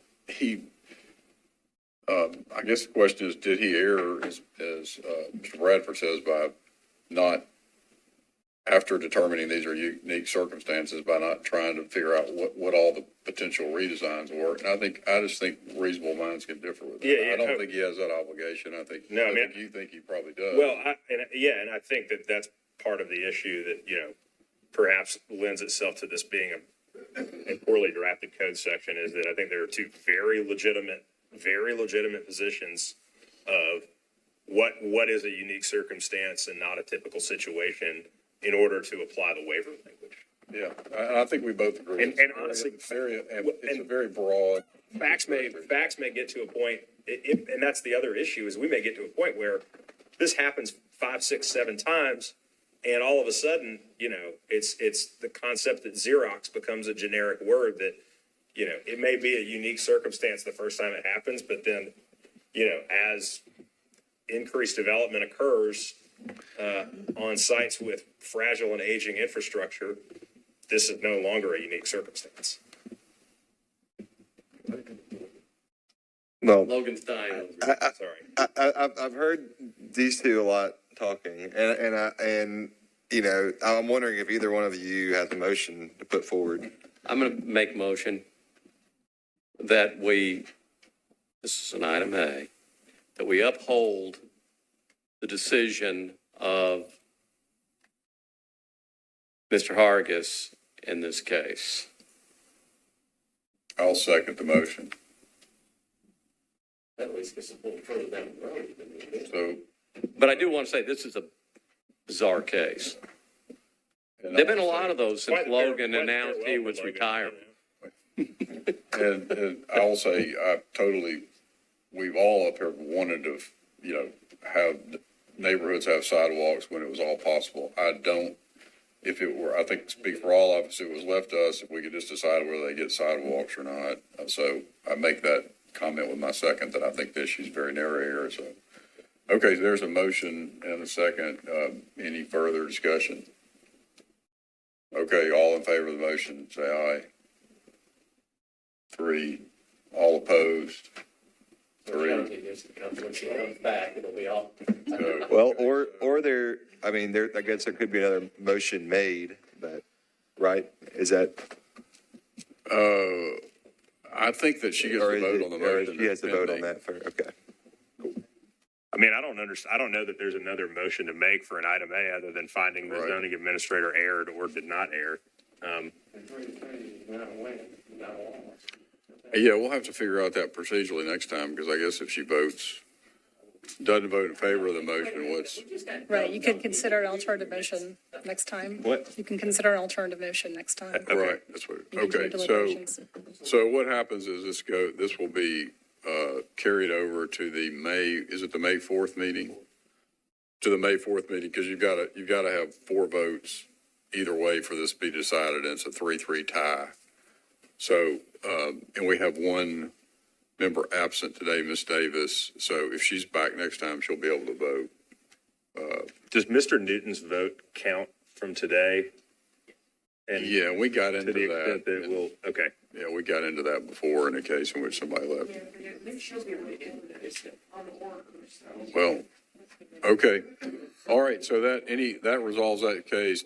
Why don't we take 5 minutes before we take a 5-minute break before we take the last case? Thank you.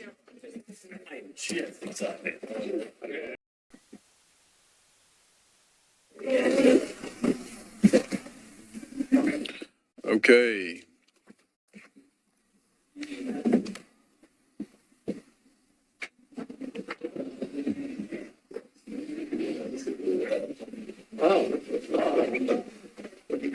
Chairman, I think we need to apologize to people who just got to sit through that class. Well, really? Man.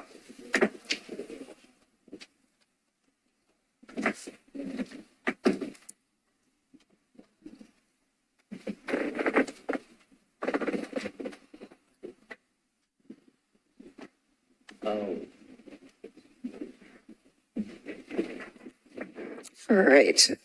Final case for today is case 2023-44. This is a special exception request for a large daycare home at 1915 Valley Park Drive in the R10 zoning district. This is the zoning map for that area and an aerial view of the neighborhood. It's the street view of the home.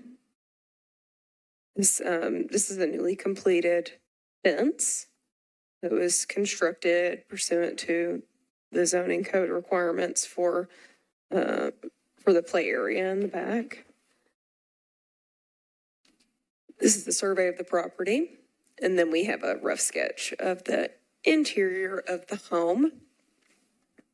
Just for your refresher recollection, this is the zoning requirements for a large daycare home. And then there are some additional requirements that would be required in the order, such as not putting a pool in the back and the hours of operation. So I believe we have opposition. Is that correct? Okay, so the applicant would come forward. Just to remind you, you have up to 10 minutes to make your presentation, although you may want to reserve some of that time for rebuttal at the end to come back after your neighbor or the other party has had an opportunity to speak. So if you please, when you get started, push the button with the little person on it till the red light comes on, and then state your name and address. Thanks. Hi, my name is Tori Ford. I currently reside at 1915 Valley Park Drive, Nashville, Tennessee, 37216.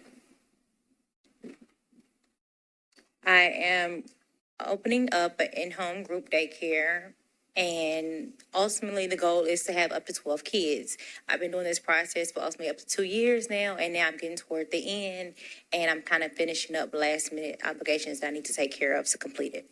Do you have the fence completed? I do. Okay. We actually completed last night at 8:30 p.m. All righty. Okay. And I did put proof of that on your desk. I neglected to mention that. Thank you. That was that, right. Miss Elizabeth was on me last Monday.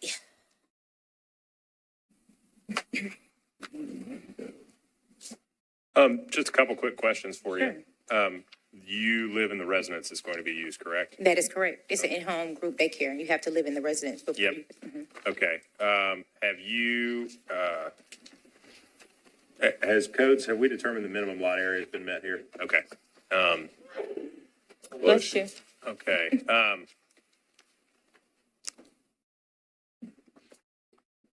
There's no other daycare within 1,000 feet? Not at all. Okay. We've determined that the section 3, the no more with, on a minor residential street is satisfied? Yes, everything's been satisfied. In this case, had previously been recommended for consent as a result of our approval or verifications. Okay, got it. No other questions? Questions, anyone else? Okay, ma'am, you'll have 9 minutes and 36 seconds left for rebuttal if you want. Ultimately, this was, not gonna get emotional, but my father passed away 6 years ago in 3 days coming up, and he left it for me. I'm the only child. So I work in healthcare and I work at the bank. And so when COVID hit, I originally wanted to start then, and I waited, and I was like, no, I'm gonna be patient, because parents were kind of still figuring out if they wanted their kids home or if they were gonna be home with their kids or however that was gonna play out. And then fast forward, COVID, fast forward, I still waited and I still been patient. And guys, I always like, be patient, don't touch it, don't put your hand on it. It's gonna come to play when it's supposed to. And I've been patient for 3 years, and I've been in this process for 2. So that's my story. Okay, well, thank you very much. No problem. Thank you. You will still have a lot of time left if you want to. No, I really don't. They're more than welcome to say their piece, and I can come back and respond. Okay.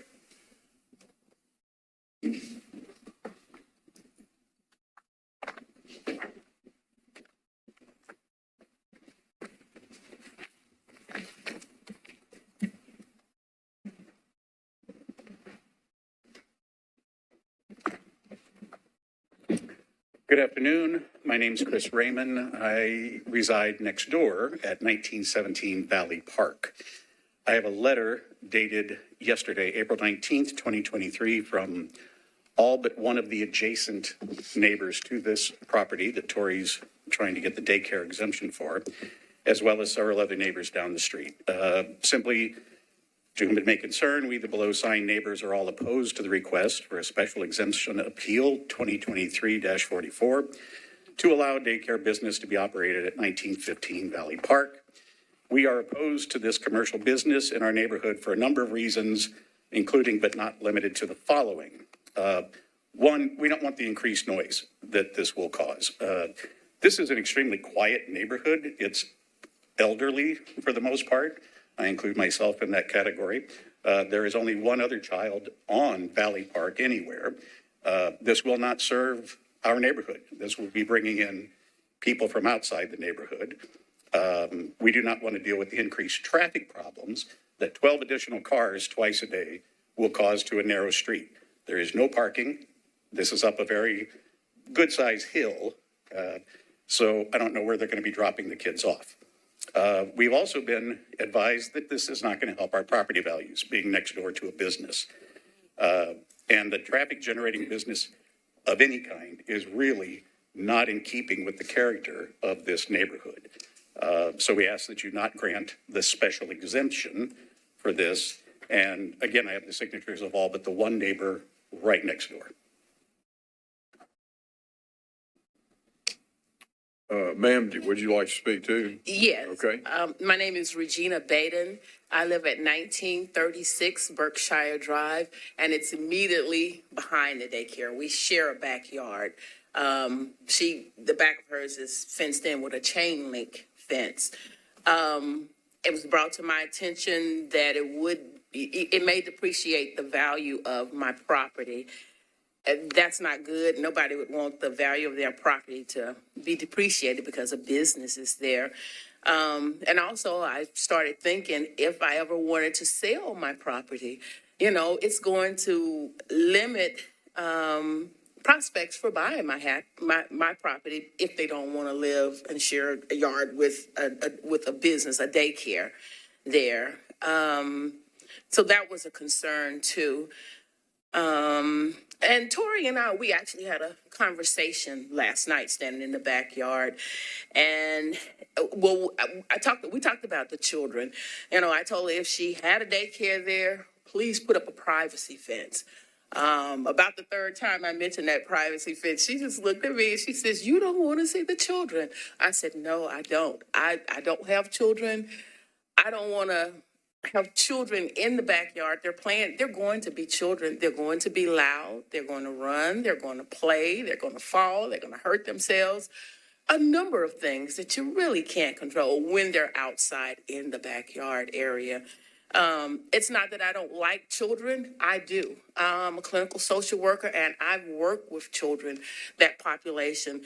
But when I come home, I want to enjoy the peace and quiet of my backyard. I have a swing that's on my carport. I sit out there sometimes. I may have tea in the morning. I may decide to eat dinner outside, sitting at the bar. And it's peaceful. It's quiet. And that's what I like about the neighborhood. I've lived in the neighborhood for 28 years. I live in the current house. I've lived there for 15 years. I lived across the street and literally down about 6 doors for 13 years prior to that. So together, I've been on Berkshire Drive for 28 years, and it's been a very quiet place. I get along with all of my neighbors. I pride myself for that. And want to continue getting along.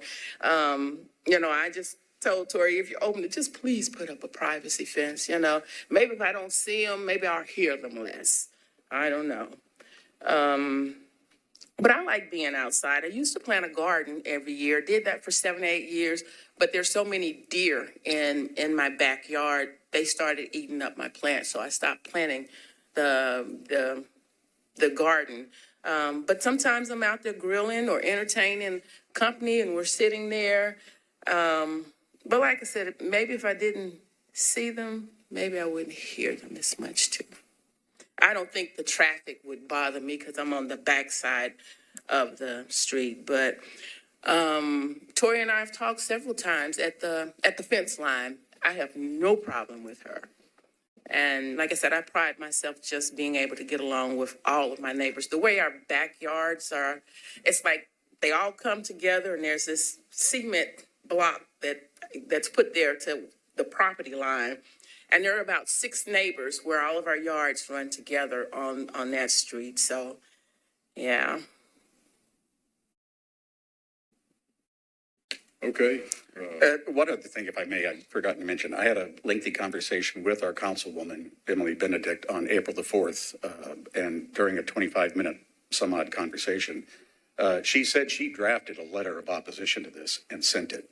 So I don't know who it would have gone to or where it wound up, but on April the 4th, she was opposed to the exemption being granted. Have we seen that? I have not seen that. No, I haven't. That's the first I've ever heard that. Yeah, we don't have that in our package. So. Okay, sorry. Yeah, well. Anything else? No, I mean, again, it's really about the peace and quiet of the neighborhood. And I know that Tori has mentioned that in the beginning, it won't be Monday through Friday to begin with. It'll just be on the weekends, but quite frankly, that makes it even worse because that's when we'd like to be able to sit outside and enjoy our yards and the peace and quiet. It's the additional people coming into the neighborhood that this business is going to draw, and the noise levels. It's just not in fitting with the character of our neighborhood. And I mean, is this of any interest to be submitted to someone or not? This signed letter. Has that not been submitted so far? No, we just signed it yesterday. But you can pass it around, I guess.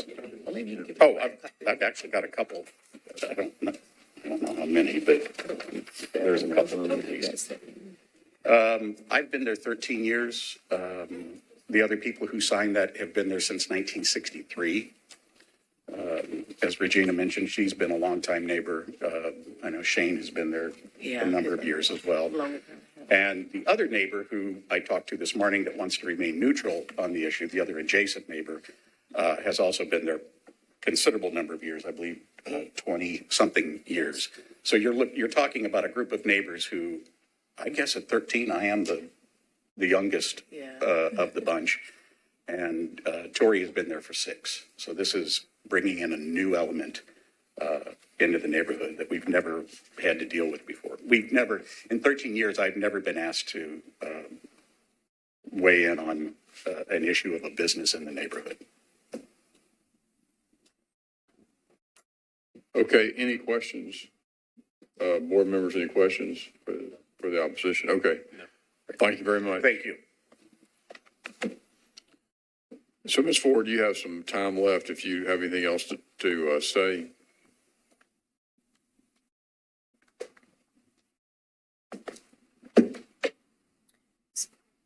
So this is my assistant who is also going to be helping me foresee everything pertaining to the in-home group daycare, as well as when I was granted the opportunity to put up my signs and send out 256 letters, letting them know what I needed to do, letting them know about the hearing today. I also had a standard meeting that I held at the center down the street past Stratford High School, where I had 5 people that came to hear what was going on and kind of got some input. And I have a few women that are actually on the next street over that are 5 pregnant women there. And she said, this is amazing. She said, we don't have that in the area that is close knit to my home. If I wanted to drop my child off for a few hours to handle business, take care of bills, go to the grocery store, it's so accommodating that you're doing that and you're close to the house. I said, oh, thank you. I really appreciate it, because honestly, I thought she just wanted to buy my property. So it was really warm fitting that I'm able to bring something new to the area, because I grew up in this home. My mom and my dad bought the home probably when I was 1 year old. I'm gonna be 37 next month. So this house has been my home for a long time, and it has great value. That's why I chose not to sell it yet. Oh, go ahead. May I ask a question, if I could, please? What are the hours that you're planning on using? And I know you told us last time you came through here, what are the hours that you're planning during being in business? Ultimately, I wanted to do 6A to 6P. I wanted to only do weekends for right now, because I have a lot of nurses that I work at the hospital. I work at General Hospital that need hours for 2nd and 3rd shifts sometimes with their sitters. I said, okay, starting out, that's what I would do until I was able to establish networking and building clientele. Then I would definitely move to 7, maybe Monday through Friday or 7 days a week. But it's not going to happen all tomorrow.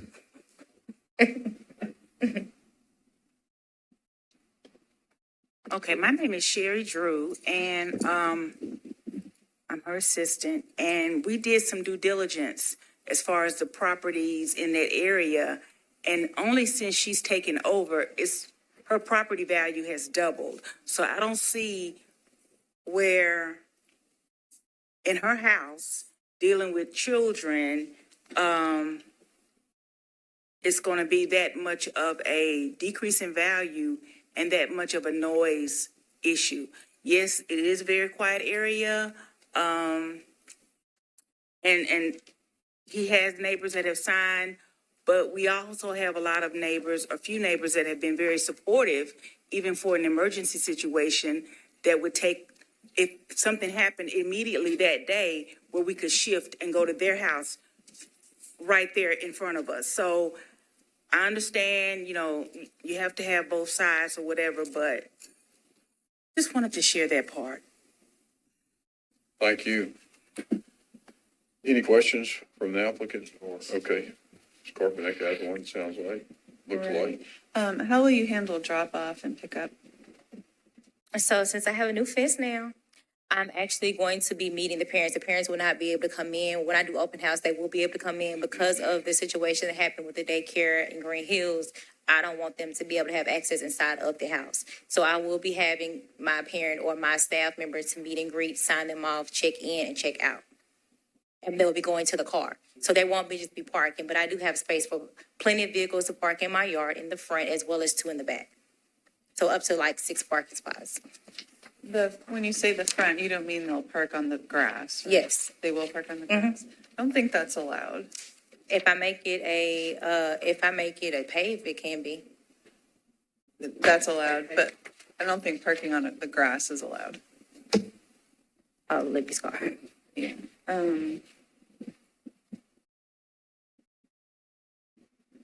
Any more questions? Okay, thank you. Well, I do have a question. There was mentioned possibly private, like a privacy fence in the back. Is that something you'd be open to as a condition? Absolutely. Or, okay. I just thought I gotta get some money first.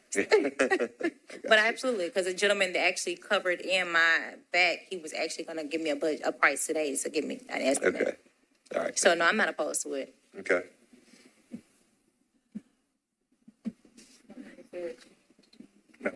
Okay. I had one. I just saw their red lights on. How many hours a day might the children be outside?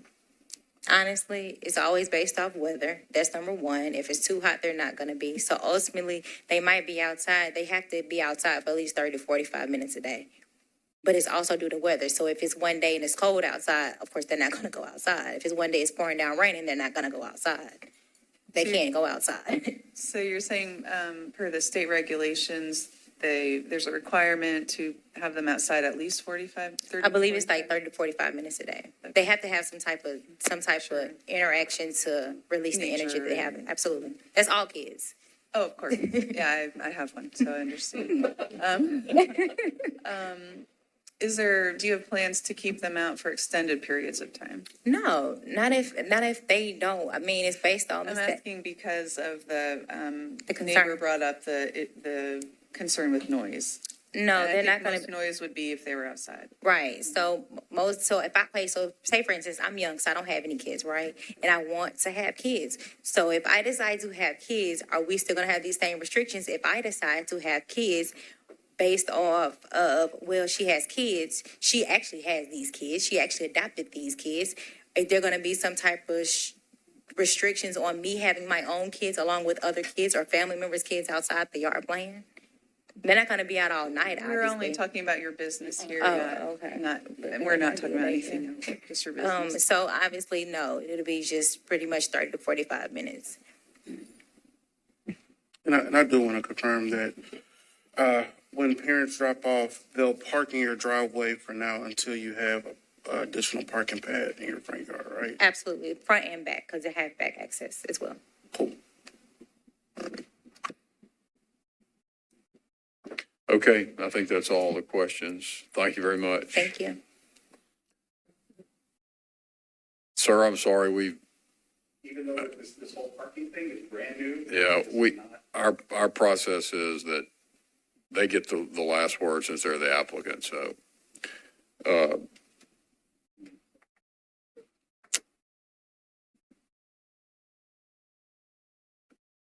Close the public hearing. Please. Okay, close the public hearing and discuss. And just in terms of the standard for a special exception, I mean, if they satisfy the requirements, I think the code says that it shall be granted, as I understand it. I mean, I think. We haven't got a whole lot of discretion. Yeah, I mean, I think this is the exact opposite of the issue that we just, of the last thing, where it's totally an amorphous blob instead of being like, you know, we have a record that the applicant has satisfied the requirements of this. I think the biggest thing there would be is if they're causing, harm to neighboring properties. Yeah, if it's, I'm sure our council can remind us of the standard, but if it does cause a demonstrable depreciation in property value or substantially interfere with the use of.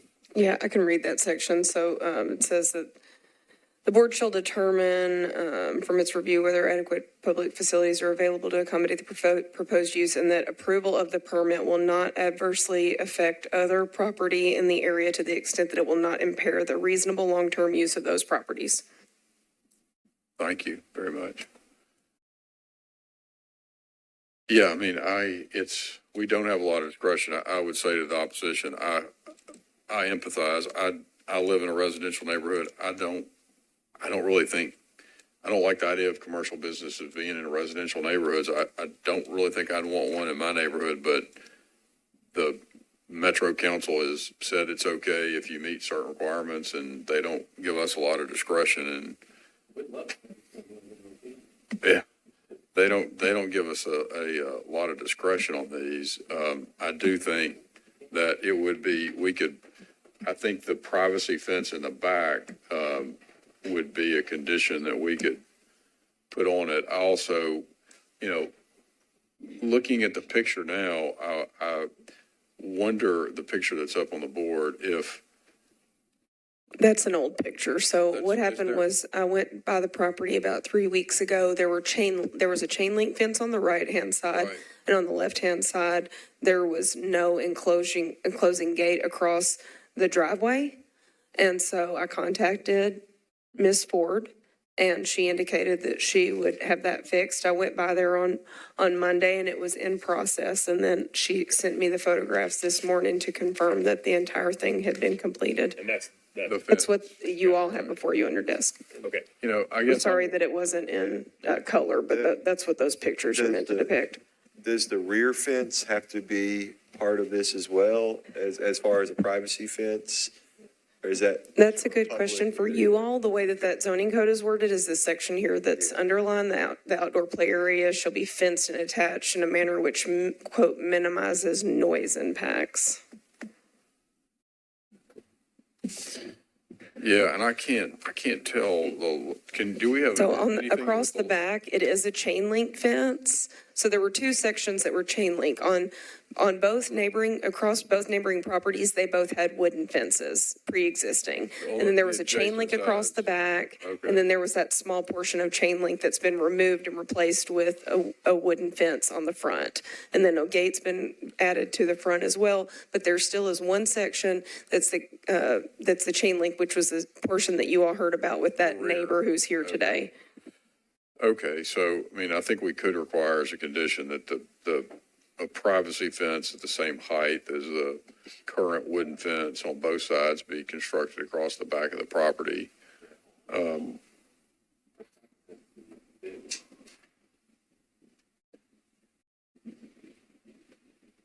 Well, I'll make a motion. No. Member Newton, would you like to make one last motion? Oh, yeah, okay. Here we go. Not really, but I can. Yeah. Got me. Well, I'll go out in style. I'll make a motion to approve a special exception based on the meeting the requirements of the code here, with the condition that a rear privacy fence is installed where there's currently chain link of the size and scope of the remainder of the fencing. I second that motion. Okay, we have a motion and we have a second. Any further discussion? Okay, all in favor, say aye. Any opposed? No. Okay, that passes 6-0. Thank you all for coming to talk to us. And I don't believe we have any further business, do we? Okay, so motion. Oh, I did just have one quick announcement. I'm sorry, someone else was speaking as well. Oh, so the only thing I just wanted to let everyone know was that the June 1st meeting has been canceled because we didn't have any applications. So just for your planning purposes for this summer, we are not going to hold that meeting. Sorry? Okay. Thank you. And I think, yeah, and we all know we're sending Right, Mr. and Newton so out in this is style. Mr. Newton, this is the last meeting. I know I speak for everyone and I say it's been great having you here. It's been a real asset. Thank you very much. You will be missed. Motion to adjourn? Okay, second. All in favor? Aye. Okay, we're adjourned. All right.